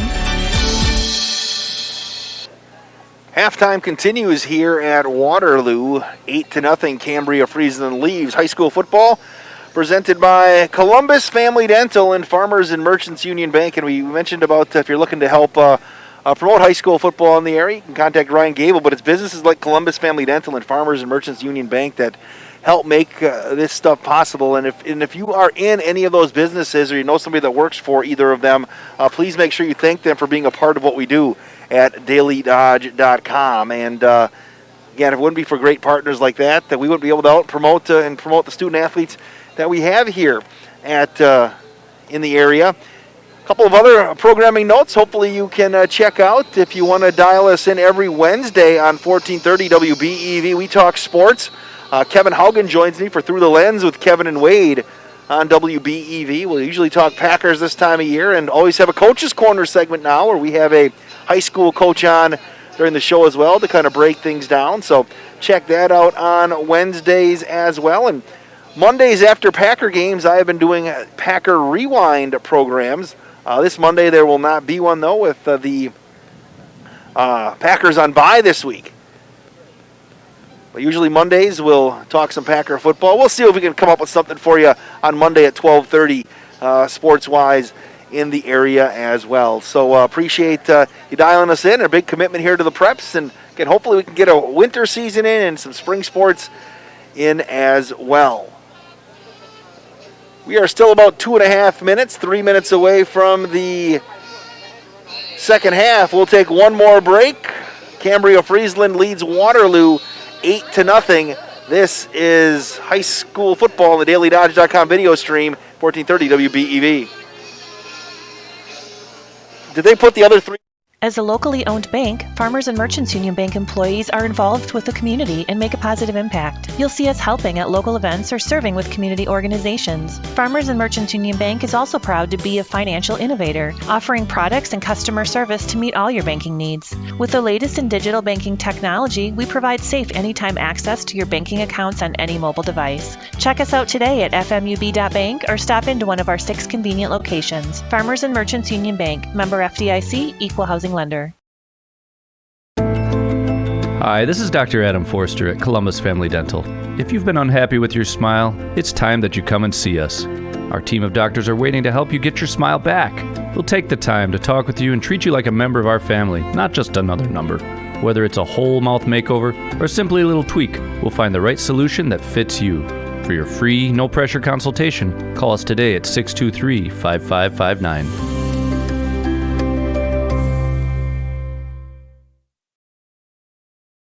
QBS Law in Beaver Dam and Mayville is a full-service local law firm. QBS's attorneys and skilled support staff are ready to serve all of your legal needs with a personal touch. QBS handles personal injury claims, workers' compensation, Social Security disability, business litigation cases, criminal, traffic and drunk driving cases, corporate and banking issues, real estate transactions, probate, estate planning, and more. Call QBS Law in Beaver Dam or Mayville or visit them online at qbslaw.com. Look around. This book, this meal, this lamp, this world is made of dreams. So when people say American Family Insurance protects things, we shake our head no. Because we protect this, and everyone's dream is worth protecting. Insure carefully, dream fearlessly. American Family Insurance. Yes, I'm a dreamer. Contact the Kevin Carnine Agency, LLC at 920-887-9700 in Beaver Dam today. American Family Mutual Insurance Company SI and its operating company, 6000 American Parkway, Madison, Wisconsin. Air Care in Beaver Dam has been trusted by customers for over 37 years. This is Chad Guzzi, owner of Air Care, and we want to keep you happy and comfortable. From our courteous office staff to the honest and dependable technician in your home, our reliable team is working hard to provide heating and cooling solutions for you. We proudly serve the entire Dodge County area and beyond. Let us create the comfort in your home that you deserve. Call us today at 920-356-8860. Jeff Hall bringing me back on the radio with a little kung fu fighting from Carl Douglas. I actually searched for that song to play between 1 and 2 earlier this week, Jeff, and that was not in there. He obviously has it just as a bumper. Incidentally, coming up tonight after high school football on WBEV, The Who and Jackson Brown in the 10 p.m. hour, John Lennon in the 11 o'clock hour, David Lee Roth, John Prine, Paul McCartney, and country flashback through the overnights. David Lee Roth. I once drove to Summerfest on my own to watch David Lee Roth when he went solo on a side stage. Diamond Dave, that was during when going through his time when Diamond Dave wasn't in the best of spots, and let's just leave it that way. Unlike his Van Halen days where they were rocking it, and Eddie Van Halen passed away earlier this week. Also need to mention too, condolences and thoughts and prayers sent out to the Marquezan School District. A great man, Dwayne Bark, their superintendent and athletic director, passed away after a long battle with COVID this week. Dwayne was a good guy, worked for us here at Good Karma Brands to broadcast some games, and was always so accommodating, and just a great man, and gone too soon. Kickoff is going to be squibbed, and it's going to be picked up by Bermania at the 20-yard line, and he is going nowhere, and now a flag came in late. By the Pirates pursuit. Another flag. Come flying in again.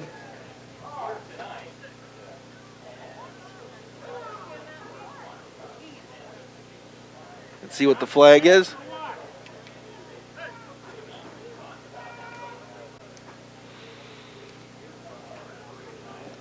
.11:54 just underway. That's going to be on Waterloo. That'll push it up to the 26-yard line. Cambria-Friesland, if you're listening on the radio, moving right to left on your radio dial. So here come the Toppers with the 8-0 lead. Colby Smith will work under center.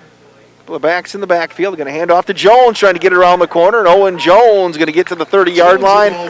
Then he is going to get brought down and pulled down by a couple of Hilltoppers. I should say a couple of Pirates. Shawns was the first guy to make contact. Actually, we'll give him 4. Looks like So it'll be second down and 6.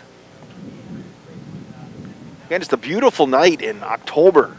I got shorts on and a golf shirt. I got moved outside, so no worry about being cold today. Great night for a fire tonight if you're somewhere. Second down and 6. Smith going to run the option to the right, and he is going to keep it himself and going to go back, and he's going to get flushed back, and now he went and he threw it out of bounds after he went back behind the 20-yard line. Forced down by several Pirate defenders. And flags fly everywhere, and we get intentional grounding.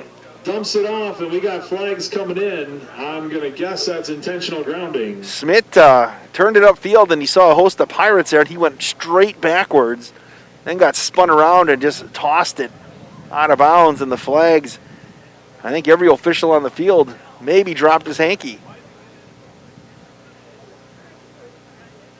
They're going to call ineligible downfield. That's going to be declined. And then they're going to call intentional grounding. The first one is ineligible receiver, and that will be declined. So that was not a pass play, so you had guards pulling, and they were 10 yards downfield.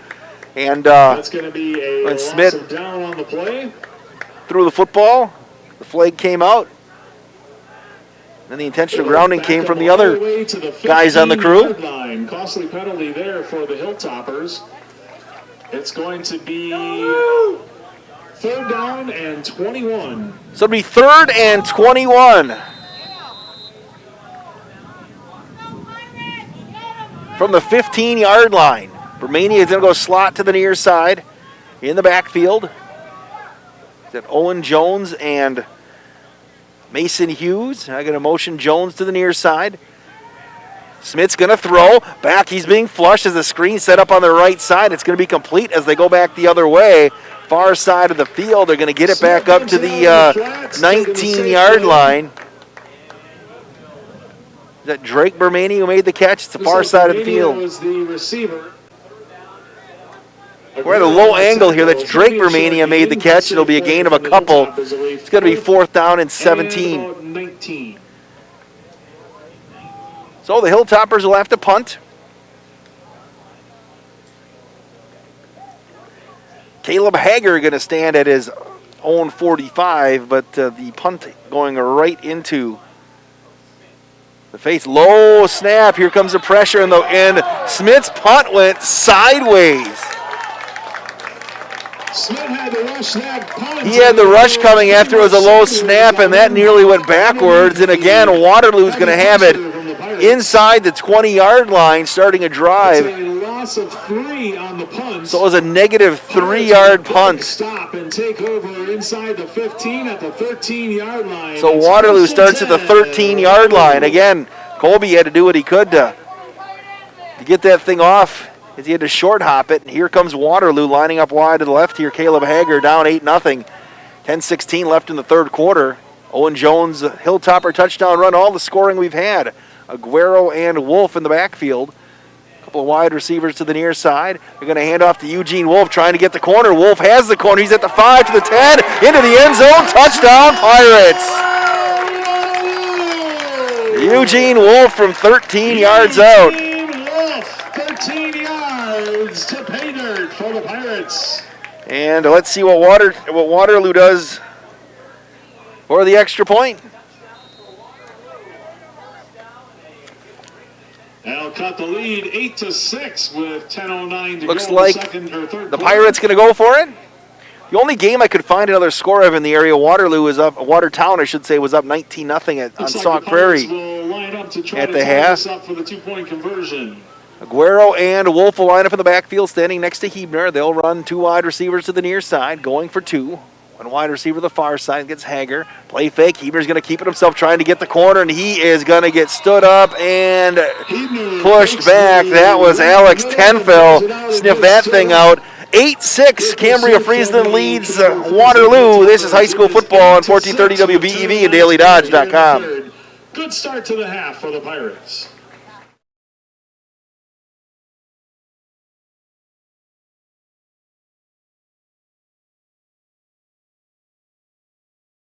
As a locally owned bank, Farmers and Merchants Union Bank employees are involved with the community and make a positive impact. You'll see us helping at local events or serving with community organizations. Farmers and Merchants Union Bank is also proud to be a financial innovator, offering products and customer service to meet all your banking needs. With the latest in digital banking technology, we provide safe anytime access to your banking accounts on any mobile device. Check us out today at fmub.bank or stop into one of our 6 convenient locations. Farmers and Merchants Union Bank, member FDIC, equal housing lender.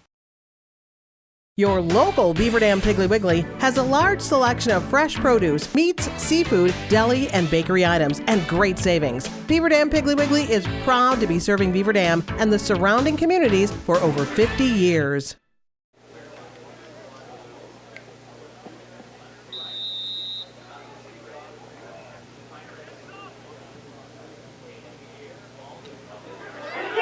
Onside kick as we come back, and it's going to be covered by Cambria-Friesland right near the 41-yard line. One of those special teams almost worked. Heads up play from Hilltoppers. Covered up by Cambria-Friesland. And the young man is down who recovered that, I think, and so hopefully he's okay. Yeah, it's interesting watching. We were talking about the COVID and people trying to get through everything. You know, you never know when you're going to lose a game. I know I talked to a couple of athletic directors too. Like they never want to open their email, or if they get a phone call that's, from a certain person, they don't want to answer it because you never know what it's going to say. And you get to Wednesday, which you've seen some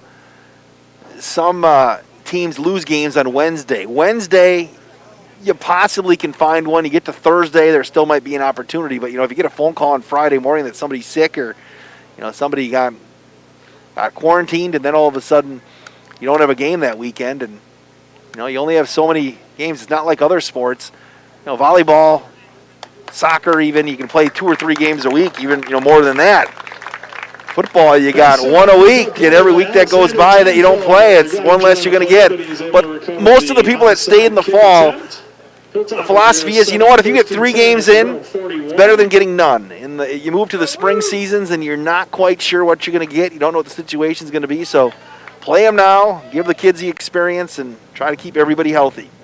They'll mark it at their own 41-yard line with 10:05 left in the third quarter. It's 8-6. Cambria-Friesland leads Waterloo here on the DailyDodge.com video stream, presented by Columbus Family Dental and Farmers and Merchants Union Bank. Kobe Smith going to work under center. Movement at the line of scrimmage as Smith went on 2. And the whole left side of the Waterloo defensive line thought it was on 1. That'll be a free 5 yards for the Hilltoppers. Give the Hilltoppers a free 5. It'll be 1st and 5 at the 46. My lovely bride, Crystal Bates, checking into the broadcast here today. They were out at my daughter Olivia's soccer game today. 1st and 5, handoff to Jones, trying to get the corner on the short side of the field, and he is going to get stood up. But look at that tough running by Jones, working hard. Luka Tidorovich stood him up. But Jones going to leave it down, a 2nd down and 2. 2nd and 2. Yeah, club soccer season didn't go in Beaver Dam this year, but the YMCA, Dirk and Haley doing a great job getting the YMCA of Dodge County soccer season off safely. They're like 3 weeks in on that now, I think. Daughter Olivia had a goal tonight in the 4-1 victory for the YMCA Red, 10-12. Maybe we can get some of those on the radio. I've talked to Ryan Gable. 2nd down and 2, just shy of the 50-yard line. Motioning Cade Bermanian. I'm going to hand it off to Mason Hughes right up the middle, and he is going to get stuffed shy of the 1st down. To Mason Hughes. So it'll be 3rd down. Short of the line to gain. It'll be 3rd and about 1. And Basil in on the tackle, holding them short right at the. Yeah, they do great things at the YMCA of Dodge County. For the Hilltoppers. Now, they've missed everybody there as well, but they're back up and running with obviously safety protocols in play. 3rd down and short. Clock continues to wind. 9:23 left in the third quarter. 8-6 Cambria-Friesland. They'll go with the full house backfield.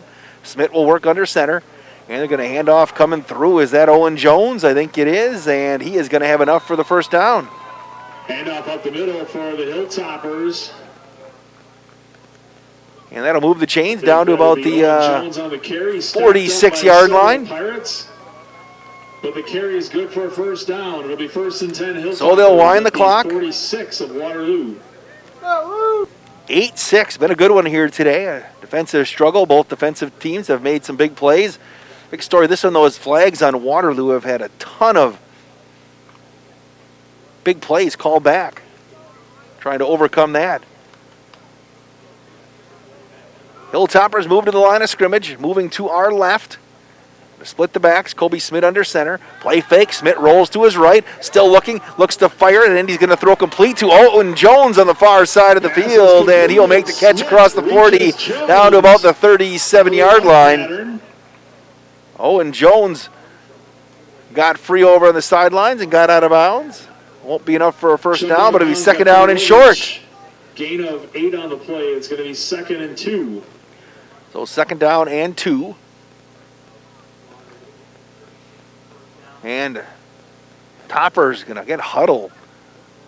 Good 15 yards back behind the line of scrimmage. They hustle up to the line. 3 backs behind Smith, and they will hand it off on the right side to Cade Bermania, and he gets stood up shy of the first down again. Stacked up by Jordy Aguero. Jordy Aguero made that tackle. It'll be third down. And about same distance it was in the last set of downs. Third and less than 1. On the play, it'll be 3rd and 1. Clock continues to wind at 8:15 left here in the third. 8-6 Toppers. Again, right back to the line of scrimmage. Couple of backs now, this time behind Kobe Smith. Going to come back the other way. Jones slices through, trying to stay on his feet, and I think it's going to depend on the spot. I don't think he got it. Ball carrier stacked up. And it's going to be close. Now they're going to bring the chain gang in. To stop that. Let's see if they're going to measure. Anthony Kinsey's usually great at this, but I don't know if he's got a great angle of telling me if it's a first down or not. Going to give it the thumbs up or the thumbs down? He's going to say move the chains.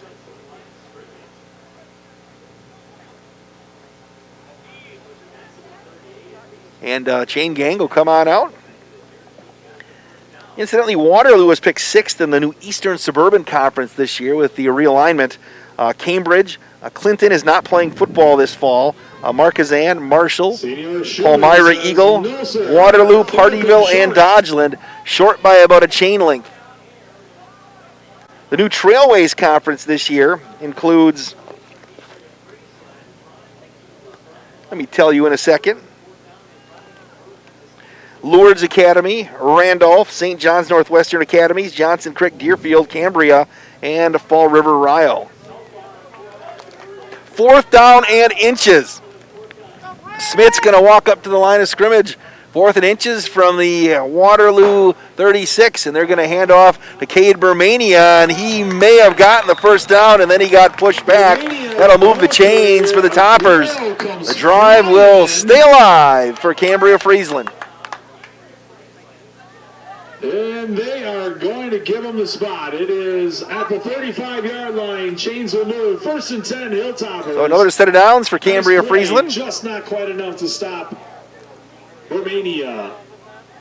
And the Topper's going to huddle up and get up to the line of scrimmage. Again, appreciate you watching on the DailyDodge.com video stream today, or if you're driving around up 151, hand off to Owen Jones. He's going to cut it back up, and he is going to get the 35 and maybe the 33-yard line. One of the things I noticed with these Cambria-Friesland running backs, they don't get tackled very often. A lot of times they get stood straight up and don't go down. Strong runners. Second down, we're going to call it a long, I'm going to call it 8. I was going to call it a long 7 with 6.5 left in the third quarter. 8-6 Cambria-Friesland. And again, the Toppers will walk to the line of scrimmage. They got a little rhythm going now. A couple of slots. Going to move Vermania. That play got messed up. Coming to the near side is Colby Smith. Going to throw long as Man open, but it's picked off on the near side. Kobe Smith threw it against his body, and it was intercepted by Brody Shans.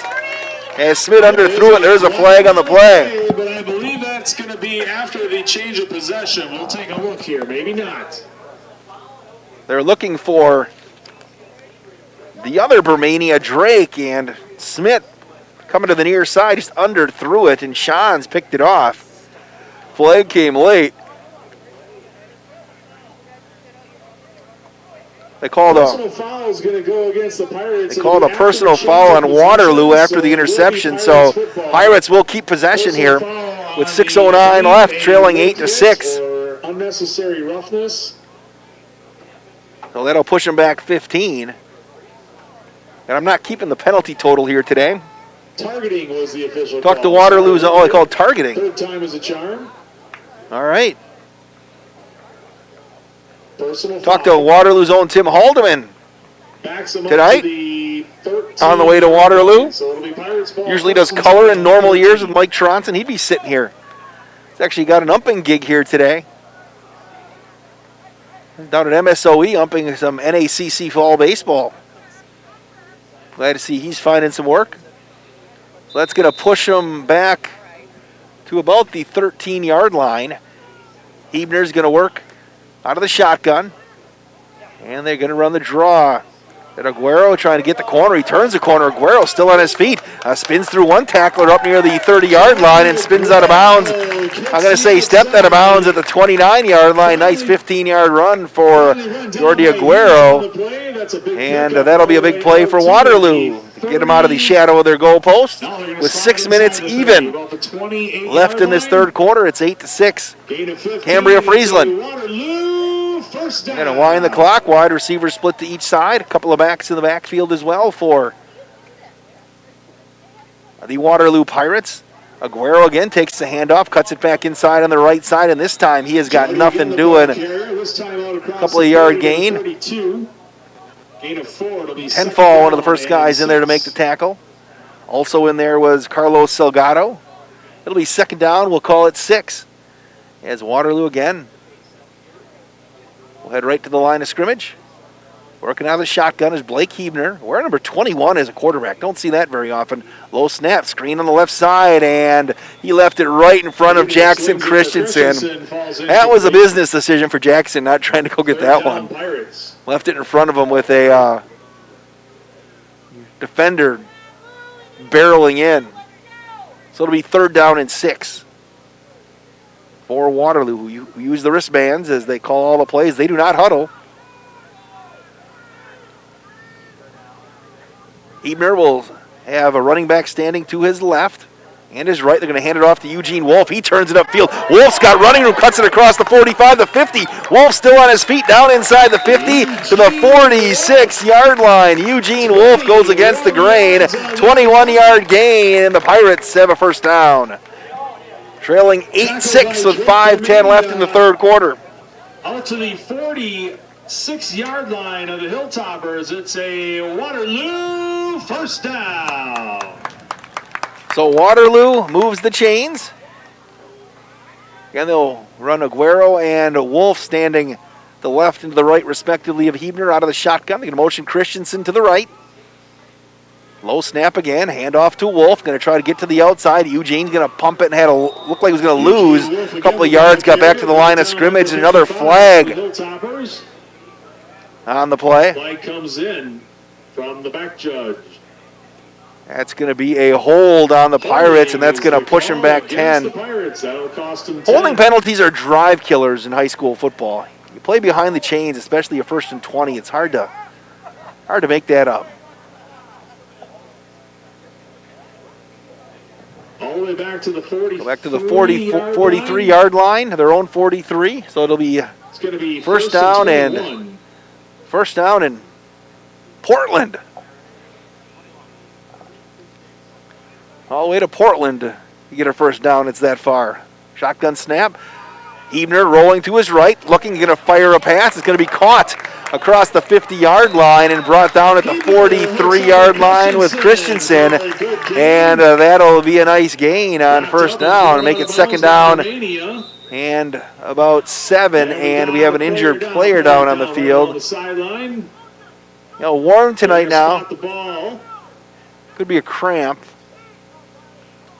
Warm night in October. So solid gain for Christensen. Christensen was down. I think that's what it was. He's walking with the old stiff leg. Jackson, 2nd down and 7 for Waterloo here as we resume. So it'll be 2nd down as they wind the clock with 4:21 left. Waterloo comes to the line of scrimmage. 3 wide receivers. Hebner working out of the shotgun.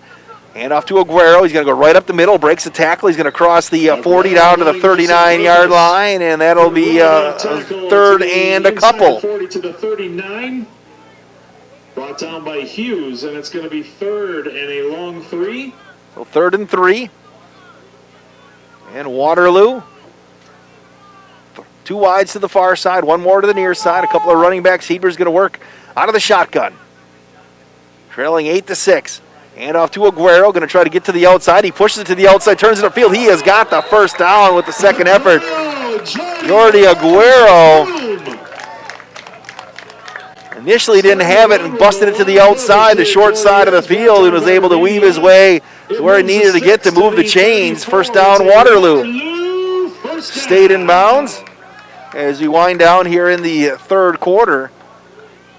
Again, Waterloo getting the ground game going here on this drive with Wolf and Aguero.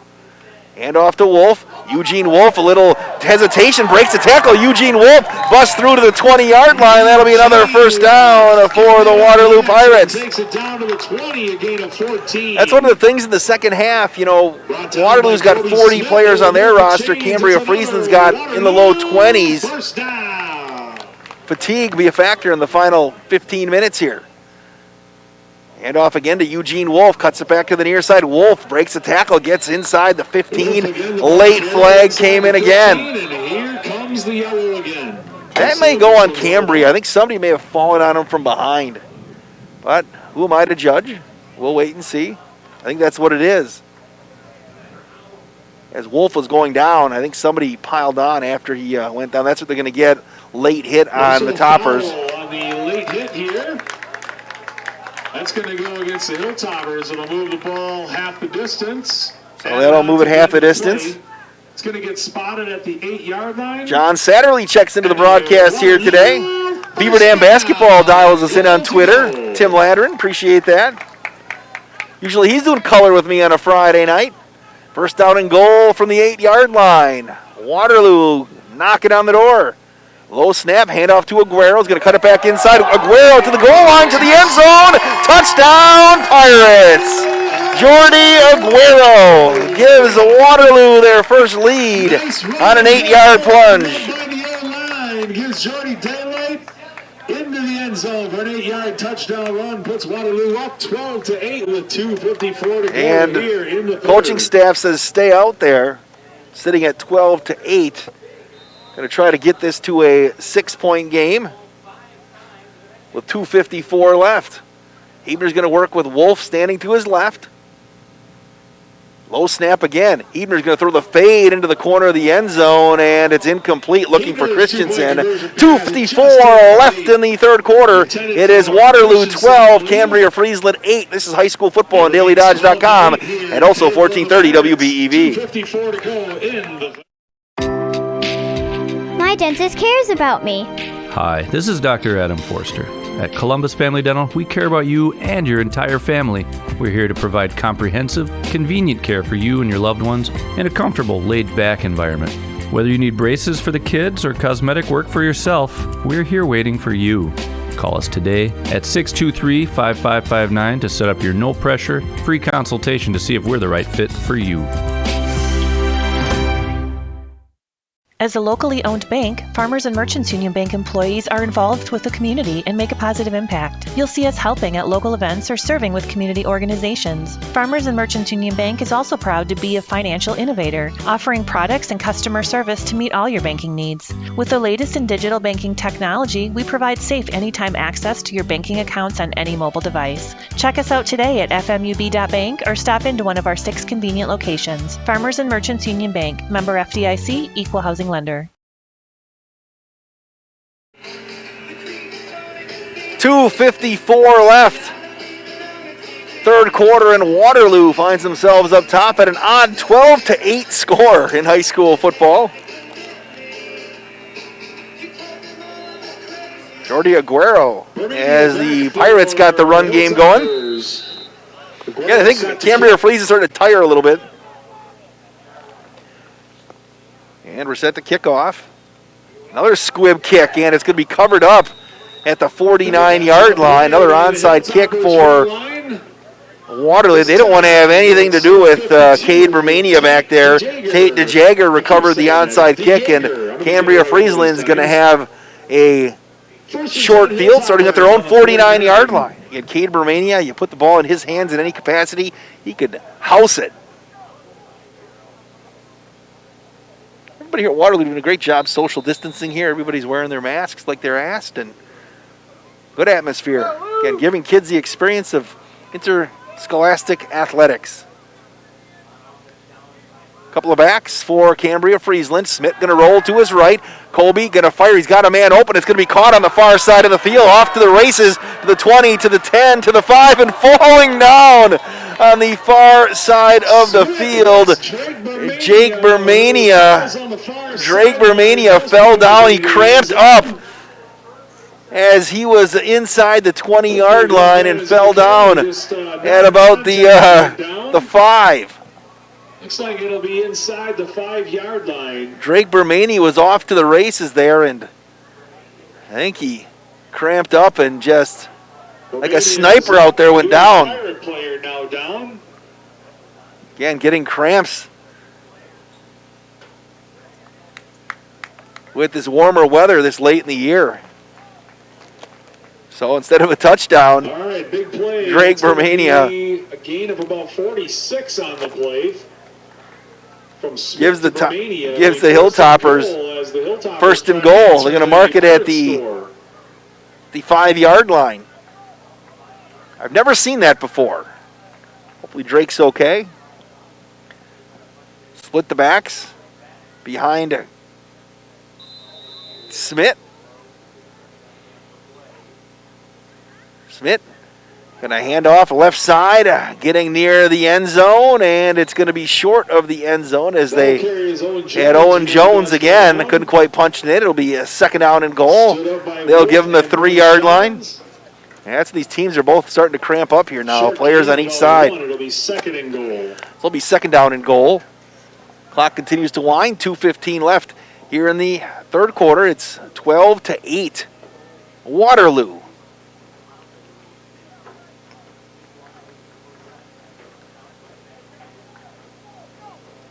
Coming to the line of scrimmage. Here come the Toppers looking to regain the lead. Slots to each side. Going to motion Cade Bermania. Going to hand off right up the middle again. Not a lot there. It's going to be, Hughes still on his feet. And then does he get into the end zone? Did they blow it dead? Hughes just would not go down, but I believe forward progress is going to be. They blew it dead. Hughes was stood up in the line of scrimmage, and again, we mentioned so many times that the Toppers don't go down when they run the football, and Hughes just kept those legs punching, and now they're gonna talk about it. I didn't hear a whistle, but everybody stopped, and then all of a sudden, you hear a whistle on the near side, and are they going to give him forward progress? Let's see. The official is going to come out, and he is going to signal. I believe the call on here is that there was a change of possession during the scrum. Waterloo had the ball and then gave it back to the Hilltoppers, and it is now first and goal. Is that, you just heard Gabe Haberkorn, who's much higher than us here. First and goal at the... Mason Hughes lost the football. Somebody from Waterloo picked it up, and then Cambria-Friesland took it back. First and goal from the 2. Hand off right side, Cade Bermania, and he gets hammered down from behind. Maximus Basil. Backside takes down Cade Bermania. Loss of a couple. 125 and counting. From the 4. So it'll be second down and goal from the 4. So in that scrum, somehow Mason Hughes lost the football. Somebody from Waterloo must have started to run with it, and then somebody took it back away. And all of a sudden it's second down and goal from the 4-yard line. Going to motion again, Jones to the near side. Colby Smith's going to throw right side, back corner of the end zone. It's going to be caught. Touchdown, Cambria-Friesland. I think that's Drake Bermania on the far side. He gets redemption after falling down with the cramp on the long touchdown run, and Cambria retakes the lead. And the Hilltoppers go back up 14-12 with 53 seconds to go here in the third. So the Toppers now up by a deuce. Drake Bermania gets some redemption. And the Toppers look like they are going to go for two again. They should give them a 4-point lead. Hughes will be the lone running back. Going to motion Bermania, hand off to Mason Hughes up the middle, and he bowls his way near the goal line. Does he get across? No, they're going to say no good. 53 seconds left here in the third quarter. It's Cambria-Friesland 14, Waterloo 12. This is high school football. We'll be back in 60 seconds. 14-12, the score stays with 50. Did you know that we offer Kasasa Rewards checking accounts? All Kasasa Rewards accounts include refunds on ATM withdrawal fees when you meet the monthly qualification criteria. There's no monthly maintenance fee and no minimum balance requirement. Best of all, you get rewarded for doing things you probably do anyway, such as using your debit card, setting up a direct deposit, and taking an e-statement. Every month is a new chance to qualify, and there's no penalty if you miss. Ask for Kasasa today. Restrictions and qualifications apply. Restrictions may vary. Please contact us for details. At Reed Chrysler Dodge Jeep Ram in Beaver Dam, has a we are a large selection of second-generation fresh family-owned produce, business meats, that has been in the Beaver seafood, Dam deli, community for and over bakery 25 items, and years. great savings. Our goal is to Beaver make the Dam process Piggly of Wiggly buying a is vehicle proud. fun again. No pressure, no hassle, just quality customer service from our friendly and experienced sales staff. So give us an opportunity the next time you're in the market for a new or pre-owned vehicle. The worst that can happen is we shake hands and part as friends, and if you catch us on the right day, you can enjoy one of Mom's amazing homemade cookies. Our family take care of your family at Reed Chrysler Dodge Jeep Ram in Beaver Dam. And here comes the kickoff. 14-12, Cambria-Friesland retakes the lead. Going to return up the left side for Waterloo and off to the races again. Another big run for Ian Ritter across the 50 down to about the 46-yard line. And Waterloo again is playing with a short field. All the way across midfield into Hilltopper territory. 45 seconds left in the third. Back and forth game. Looks like it's going to go down to the wire. Let's see if Waterloo continues to try to pound it on the ground.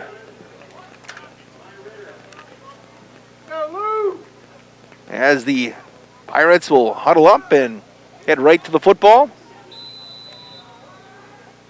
Appreciate everybody dialing us in tonight. If you're not been able to make it to the game.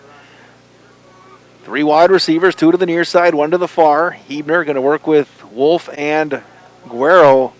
Hebner's going to throw. He's got the fly pattern up over the top. It's going to be incomplete. He threw it up for grabs on the far side of the field. Looking for a Hager over there. Bermania on the coverage. That's Cade Bermania. And it'll be second down and 10. With the wind at their back, Coach Frizzell took a shot here with 40 seconds left in the period. That would be the third quarter in football terms. And Waterloo right back to the line of scrimmage. And receivers split to each side. A couple of backs in the backfield out of the shotgun. Aguero going to try to cut it back again. He's going to slide through. Didn't have a whole lot there, but ends up getting about 4 yards. Weaving his way through Hilltopper defenders. Pushed it inside the 45 down to the 44, the 43 with 25 seconds left. Heck, Waterloo with 25 on the clock. They can get 4 more plays in. And 10-4. You have to take a shot here again with the wind at their back. 3rd and 6, 15 seconds left on the clock. Continues to wind. Blake Hebner taking his time right here. This is going to be the last play of the quarter. Play fake. Hebner's going to throw the screen on the near side. It's going to be complete on the near side, breaking one tackle and then going down. That's Aguero right there, who took a big-time pop on the play by Owen Jones, stayed on his feet, and that's going to do it here for the third quarter. High school football brought to you by Columbus Family Dental and Farmers and Merchants Union Bank. Heading to the fourth quarter, it's Cambria-Friesland 14, Waterloo 12. This is high school football on 1430 WBEV and DailyDodge.com. Are you looking to build lasting banking relationships with people in your community? Our experienced financial team at Farmers and Merchants Union Bank are all about supporting you as well as the communities we live in. We live, work, and play in the same neighborhoods as you, and we are dedicated to your best financial interests in a way only a community bank can understand. We know you know us. No gimmicks, just common sense, full-service banking. Check us out today at fmub.bank or stop into one of our 6 convenient locations. Farmers and Merchants Union Bank, member FDIC, equal housing lender. Hi, this is Dr. Adam Forster at Columbus Family Dental. If you've been unhappy with your smile, it's time that you come and see us. Our team of doctors are waiting to help you get your smile back. We'll take the time to talk with you and treat you like a member of our family, not just another number. Whether it's a whole mouth makeover or simply a little tweak, we'll find the right solution that fits you. For your free, no-pressure consultation, call us today at 623-5559.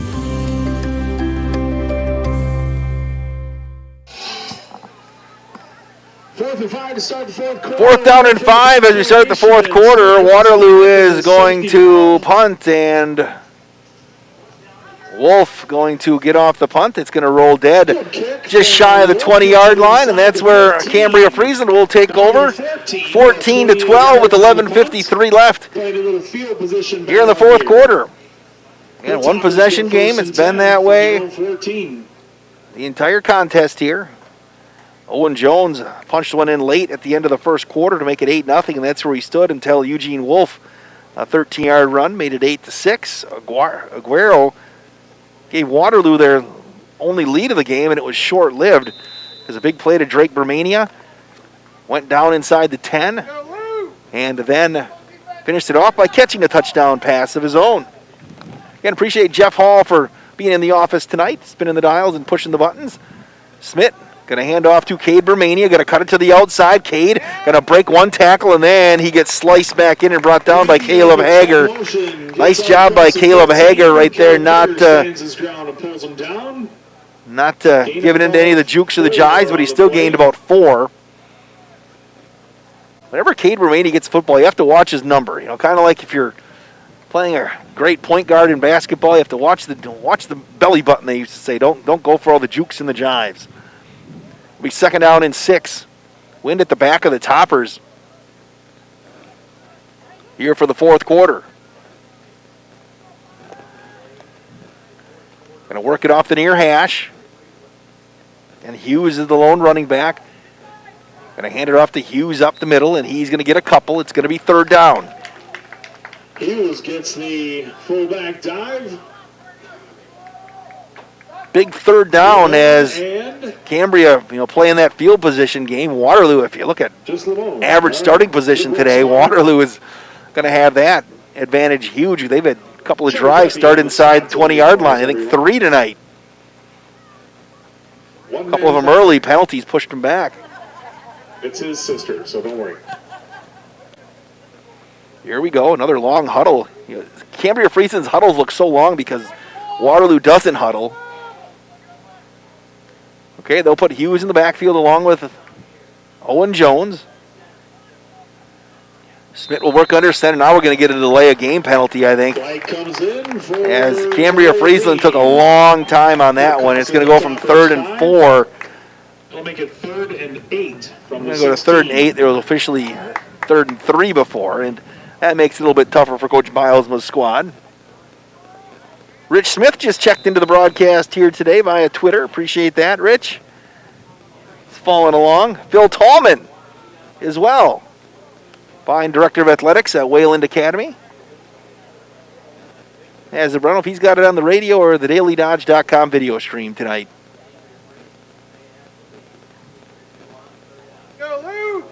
They'll mark it on the near hash. 3rd down. We'll call it 8 from their own 16-yard line. Going to motion Jones. Smith's going to throw. Rolling to his left. Heaves it over to left side to Jones. Going to turn it upfield, and he is going to get brought down. He's going to lose a couple of yards, and it's going to be 4th down. Gets it out to the outside to Jones. And it'll be 4th down, and Waterloo is going to have some great field position here with the clock winding. 9.5 minutes left here in the 4th quarter. Cambria-Friesland hanging on to a 14-12 lead. Kobe Smith is the punter. They have had trouble on their punts here in this one today. Snaps have been low. Had a 6-yard punt and a negative 3-yard punt. That's a much better snap. Oh, and they had the fake called. They had the fake called. And you had somebody left early. It'll cost him 5. It's now 4th and 13. Somebody left early, so that's when you can't put back in the pocket and run it again. They were going to go for it. Now instead they'll punt with Smith standing on the goal line. Low snap again this time. Smith's going to get an end-over-end kick. Hager's going to take it at the 40, and he's going to break a tackle. He's at the 35. Flag on the play. Spins through another tackle and steps out of bounds inside the 30-yard line, but another hanky on the field, and this one's coming back. 25, a good return, but there's a flag right away on the play. Trying to get an update on Marshall out there. They're usually pretty good at updating their Twitter account, and they haven't done that tonight. On the kick. Either has the Palmyra Twitter account, which is pretty good. The Palmyra Eagle Twitter account. A block in the back against the Pirates. So that's going to go way back.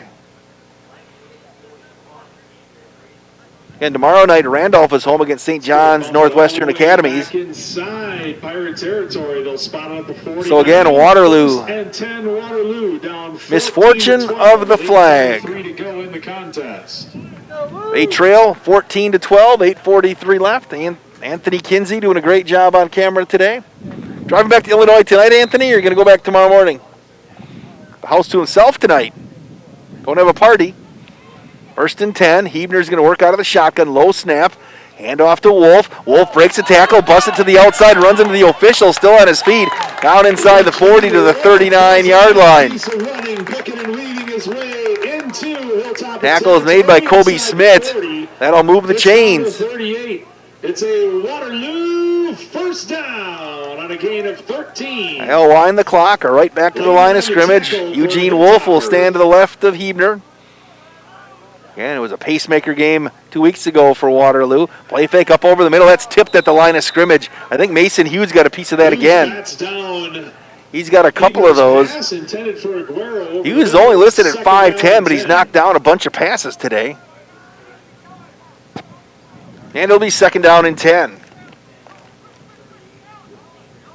Been a good one here today. Hasn't been clean football, but it's been exciting and close. Waterloo looks like they're ready. Hebner's going to work with Aguero in motion. Counter to Wolf. Wolf squeezes his way through traffic, still on his feet, I think. Eugene Wolf is going to have enough for a first down. They motioned Aguero to the near side, and Wolf came back on the counter. We're checking it here. They're trying to eye that thing up. Are they going to give him the first down? No, they're going to say it's short.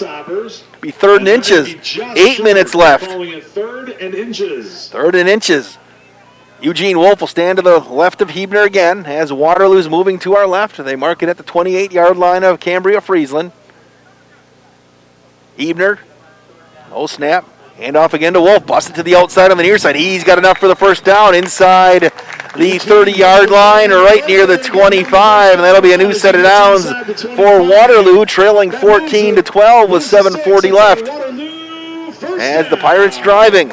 Looking to our left. Mark it right smack dab on the 25-yard line. Couple of backs in the backfield right now as the Lou works out of the shotgun. Hand off near side. Again, that's Wolf. Wolf breaks one tackle inside the 15. Wolf down to the 11-yard line. Eugene Wolf running strong here in the 4th quarter. And Waterloo knocking on the door again. Tackle by Owen Jones. It's a Waterloo first down. Right back to the line of scrimmage for the Pirates. Working off the near hash. They'll mark it at the 12 officially. Eugene Wolf will stand to the right of Hebner in the shotgun. Going to hand it off again to Wolf. He's got an angle inside the 10, and he's going to get brought down at about the 6-yard line as he runs into big number 55, guy not in our program. Brought down by number 55. Ball spotted at the 7. 2nd and 5. It'll be 2nd down and 5 at the 7-yard line with 6:45 to go. Wolf will line up again to the right of Hebner. 4 wide receivers, 2 split to each side. They're going to motion Christensen, and they're going to pull it out. Hebner, right side, looking to throw a corner of the end zone, and it's picked off on the far side of the field. Picked off by Cambria-Friesland at the 40, at the 45, the 50, off to the races and being brought down at the 35-yard line on the far side of the field. That was Drake Bermania. Picked one out of the end zone and nearly took it to the house inside the 40. All the way down to the Waterloo. Devastating mistake for Waterloo. Correction, 34. They're going to mark it at the 34-yard line. What a play by Drake Bermania. Big momentum swing, and it is 1st and 10, Cambria-Friesland. So Cambria-Friesland will have it at the 34-yard line.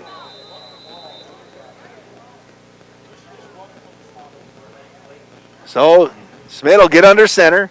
Going to hand off to Owen Jones, left side, and he fell down. Tripped over the 35-yard line. Tripped up. With 6:15 left. It's 14-12. Cambria-Friesland still leads. A huge play by Drake Bermania.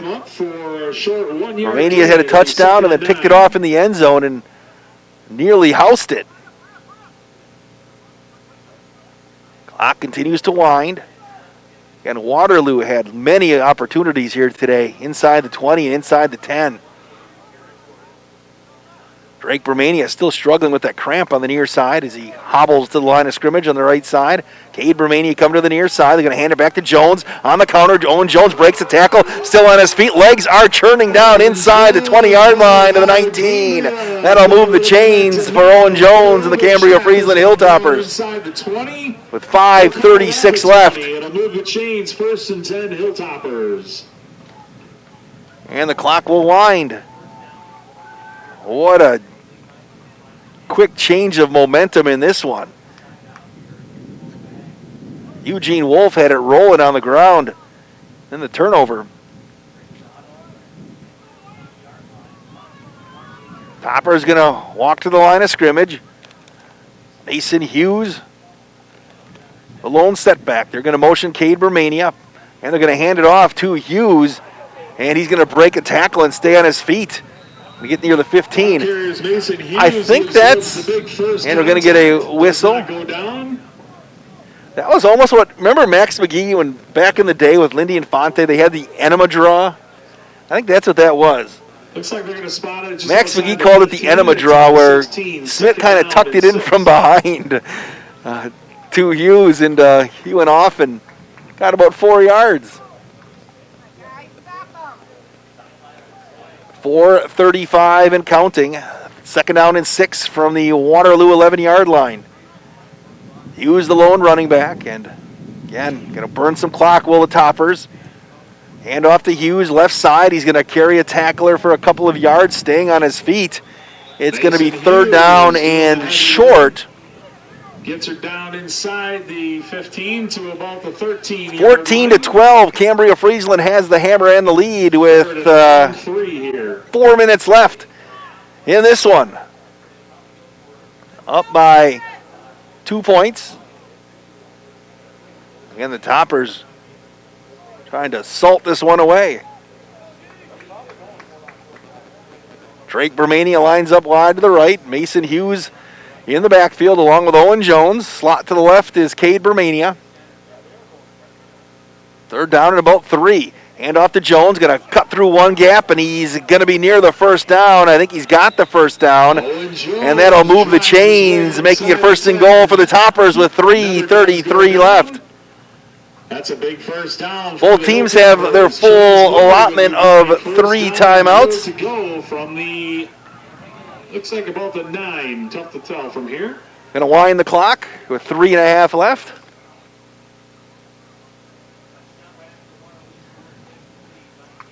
And Cambria-Friesland's going to watch the back judge the entire time until he starts counting, and then they'll snap the football. Mason Hughes lines up behind Smith. Jones to the near side. Bermania slot to the left. Bermania comes in motion. They're going to hand off to Cade Bermania. Turns the corner. The 10, the 5. Touchdown, Hilltoppers. Cade Bermania from 8 yards out extends the lead for the Toppers.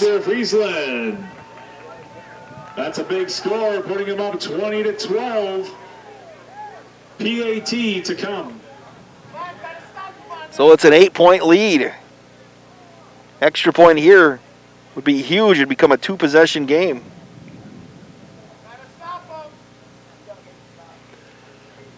Looks like Cambria-Friesland going to go for 2 with 3:04 left. The wind at their back. Smith's going to work under center. Going to hand off to Owen Jones. Going to try to get the corner. Owen Jones at the race to the pylon into the end zone. 2-pointer is good. 3:04 left in regulation. Cambria-Friesland 22, Waterloo 12. High school football presented by Columbus Family Dental and Farmers and Merchants Union Bank. Back in, or hold on, was there a flag? There was a flag on the play. Take those 2 points off the board. Let's see. They're going to call a hold on Cambria-Friesland. That flag got dropped late, and then they talked about it. Owen Jones bounced it to the outside, and it's an 8-point lead right now. This is one of those cases where you throw it up to one of the Bermanias, I think, and just see if Cade or Drake can make a play. Get a point here, get the 2-pointer. It's going to make it real tough for Waterloo. With the wind in their face. All right, here we go. They're going to push it all the way back to the 13-yard line. 2-point conversion. Drake Bermania wide to the left. Hughes and Jones in the backfield. Or Jones to the right side, I should say. They in a motion, Jones right to left. Play fake. Smith's going to throw it. He's got the screen on the far side. It's complete, and it's going to be short of the pylon. So now the 2-point goes off the board. 3:04 left, 20-12. Cambria-Friesland back in. Now another late flag came in. I believe this will be a dead ball. That's going to be a dead ball foul. But we'll wait and see. I think it was after the play was over. They're going to call a late hit. We're going to take a 30-second break. Come back in 30 seconds. This is high school football on the DailyDodge.com video stream and WBEV. If a new smile is what you're looking for, we have the answer for you. Hi, this is Dr. Adam Forster at Columbus Family Dental, where we specialize in making people smile. We promise to take the time to get to know you so we can provide you with a custom plan to help you achieve the smile of your dreams.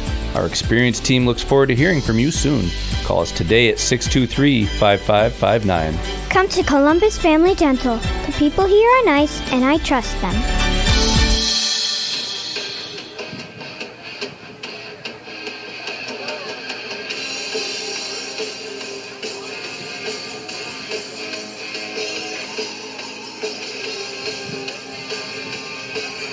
.304 left. You have the unsportsmanlike penalty on the kickoff, and we're going to mark this thing.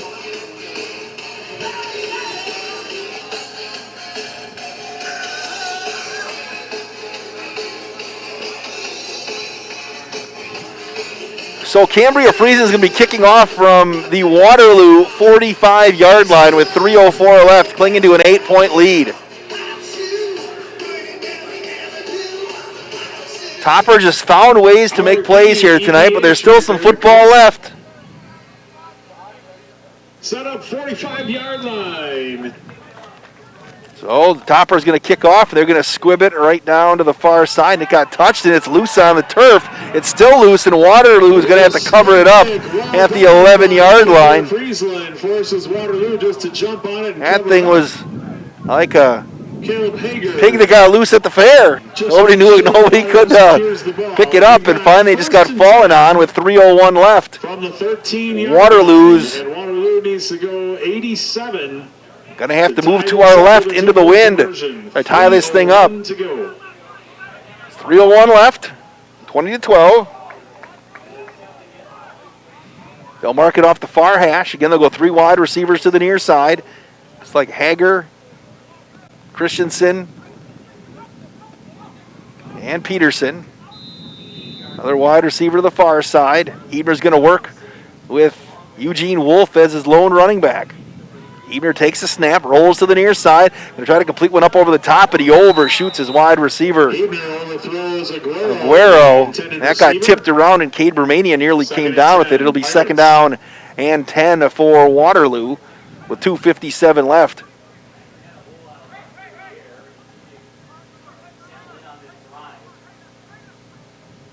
Waterloo right back to the line of scrimmage.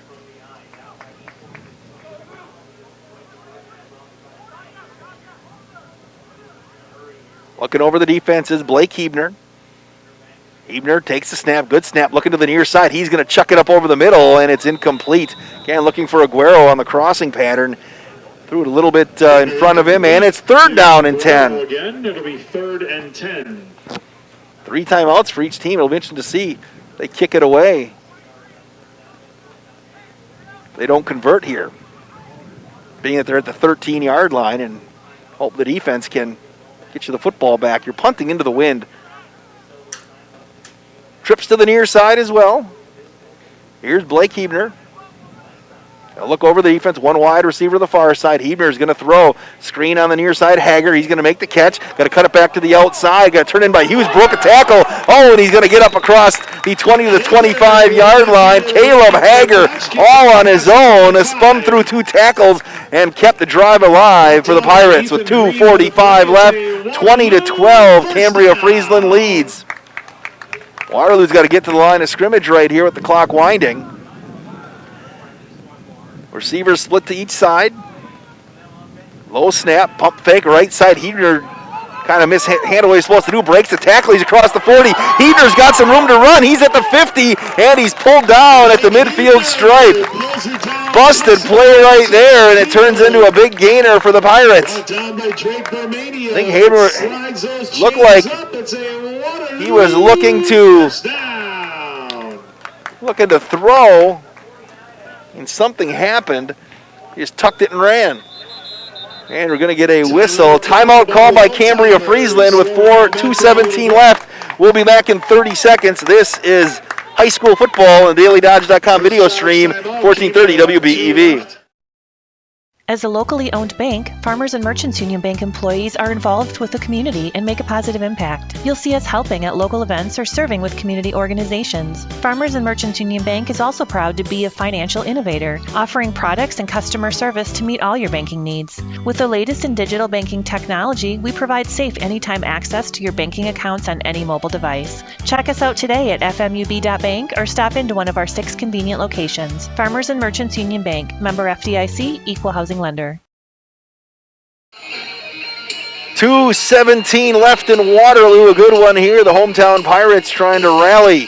Trailing by 8, 20-12. High school football presented by Columbus Family Dental and Farmers and Merchants Union Bank. They'll mark it back at the 49-yard line. Waterloo's own 49. It will be 1st and 10. Blake Hebner trying to lead his team back through the game winner in week 1. Late in the game. Trying to do the same thing here in week 2. In week 3 for the total, but week 2 for the Pirates. Hand off right side to Eugene Wolf, and he gets held up at the 50 once again. Mason Hughes again in the middle. No dice. Only a gain of 1. 2nd and 9. Hughes in the middle. 2nd down and 9. Clock winds. 2 minutes left. Waterloo's going to have to start thinking about the clock here, and things moving a little bit quicker. 3 wide receivers to the far side. They'll move Eugene Wolf to the right of Hebner. As he is in the shotgun, he's going to throw. Right side, he throws on the run, and it's going to be caught and pushed out of bounds on the far side of the field. That's Schoens over there. Yep, Schoens makes the catch. That'll stop the clock with 1:43 left. It'll be 3rd down, though. It'll be short of the 1st down, 3rd and about 2, maybe a short 3. 45 to the 43. It's going to be 2nd. Clock is stopped, so Waterloo can take a little bit of time right here. 3 wide receivers to the near side. 1 more to the far side. Wolf will stand to the left. And they're going to hand off to Eugene Wolf. He's got some room. Wolf busted to the outside. He is onside the 30, still on his feet. The 25-yard line, and Waterloo is driving with 1:37 left. Inside the 25. Brought down by 10 full. It's a Waterloo first down. Waterloo's got the first down inside the 25. 1:30 left, 90 ticks left in regulation. Going to hand it off to Wolf again. He's going to break a tackle inside the 25 down to about the 23. Now Waterloo's got 2 timeouts left. Going to let this thing go here with 1:18 and ticking. A couple of wide receivers to the near side. One more to the far side. Here's Hebner looking to our left. Second down at about 8. He's going to throw. Rolls to the near side. Hebner's got some time. He's going to chuck it, and it's going to be caught on the near side. And getting out of bounds is Christensen.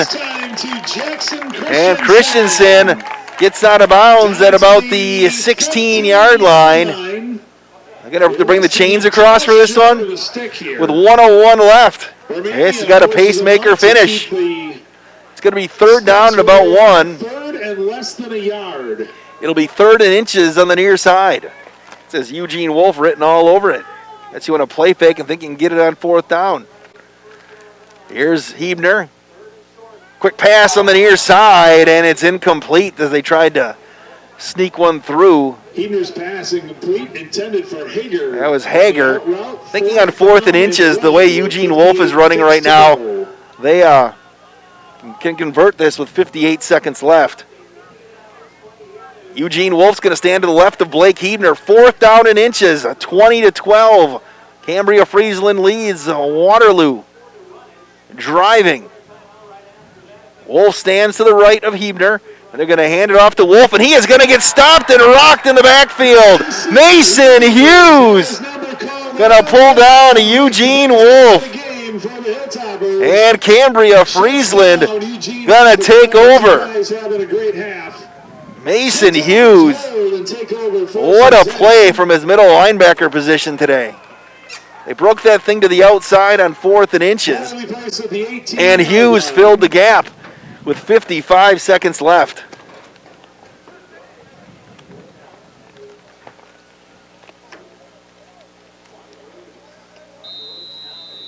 Two timeouts left for Waterloo, so they won't be able to get this football back. See if Coach Frizzell burns the timeouts or not. Smith's going to a quick handoff left side to Owen Jones, and they're going to stand him up and try to steal the football. Oh, Jones is still on his feet. Here comes the whistle. And Dave Frizzell is going to call a timeout. We'll keep it right here with 49 seconds left. Again, next week, Mike Tronson's going to Marquezan. That's what's on the schedule. Marquezan and Marshall. First charge timeout of the second half. They'll have 2 remaining. 2nd and 7. So it'll be 2nd down and 7. Look, Waterloo does have their full allotment of 3 timeouts. Looking up at the scoreboard. So they'll be able to stop it a couple more times. Again, tomorrow morning, make sure you check out the sports tab at dailydodge.com for the high school football rewind show about 9 a.m. Hear what both these coaches have to say. We'll hear post-game reaction from these 2 coaches, Coach Bilesma, Coach Frizzell. We'll also hear from Coach Paul Shield from Dodgeland, Matt Kleinheinz from Marshall, John Dunleavy from Marquezan, Shannon Miller from Houston, and Watertown's Benji Camrath, and Tom Chase will preview Randolph's game tomorrow night against St. John's Northwestern Academy. 2nd and 7 from the 21-yard line here. It is 20-12 with 49 seconds left. Hilltoppers with the football and the lead. And they're going to hand it off quickly, sliding through on the left side to Owen Jones, and whistle blew. It'll be 3rd down. And Waterloo is going to use their 2nd timeout. And it's going to be a 3rd and 4. And Waterloo is going to use their last timeout. Again, so check it out. You know, and you can check out last week's show if you wanted to hear that as well. Every Friday morning, I put together a high school football preview for you. You can dial that thing in, and our little thumbnail sketches, capsules of each game that's coming up in the area for the weekend. Kind of get a good look there. And again, complete coverage of prep sports at dailydodge.com. Sports tab, Kevin Carnine and Reed Chrysler help bring you that sports tab. A lot of great stuff at dailydodge.com, and always check out the Daily Dodge Facebook page as well for breaking news, weather, and sports. Big 3rd down and 4 from the 24-yard line. Drake Bermania lines up to the near side. They're going to split the backs. Owen Jones and Mason Hughes. Smith going to hand off to Jones on the left side. Going to try to get the corner. He's going to turn the corner, and he slid down. It looks like he got to the sticks, and then he gets off the left side and he went down without going out of bounds, and the clock is stopped to move the chains. Smart play there by the junior. Moved the chains and got down before going out of bounds. And the clock will wind as soon as they place the chain, so Cambria-Friesland doesn't have to snap the football. It'll be a big win for Jim Biles and his squad. Cambria-Friesland won't have to take a snap. The clock is running, and we're going to hit zeros here. Cambria-Friesland comes to Waterloo and wins 20-12 here on the dailydodge.com video stream. We're going to do a quick post-game show here and kind of go through the scoring in this one. It was scoreless till the final minute of the first quarter. Owen Jones punched it in from 4 yards out. The 2-point conversion to Griffin Hart made it 8-0 Cambria-Friesland. We stayed that way until 1:08 left in the second quarter. Eugene Wolf plunged in, making it 8-6. And the extra point, the 2-point conversion, was no good. 2:54. Aguero runs it in, and that turns it into a 12-8 lead for Waterloo. These all came in the third quarter, by the way. Right back, though, Drake Bermania caught a big touchdown, or big pass. It looked like he was going for a touchdown, but the cramp sniper got him, and he fell down at the 5-yard line, but he comes back and catches the touchdown pass and makes it 14-12. And then Cade Bermania from 8 yards out finished it up at 21-12. Anthony Kinsey did a great job on camera here today in Waterloo. We always thank our fine sponsors for making this happen.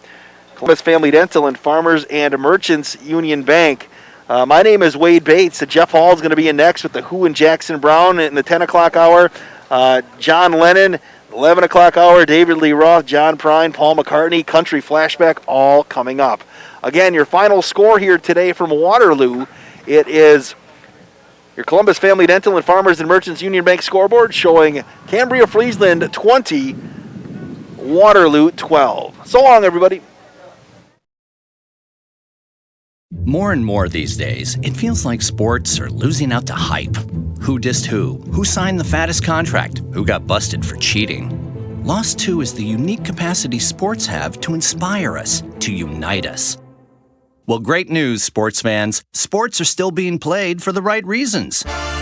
They're still as entertaining as they are character building. You just have to know where to find it. And you only have to look as far as your local Wisconsin high school. You know, the place where the games are exciting, concessions are affordable, and the parking is free. Where the emphasis is on hustle and heart instead of hype. If you prefer real, honest-to-goodness sport played for all the right reasons, you'll find it at your hometown high school. High school sports. Games are being played this weekend at a Wisconsin high school near you. Okay, everybody, who's in? This message presented by the Wisconsin Interscholastic Athletic Association and the Wisconsin Athletic Directors Association.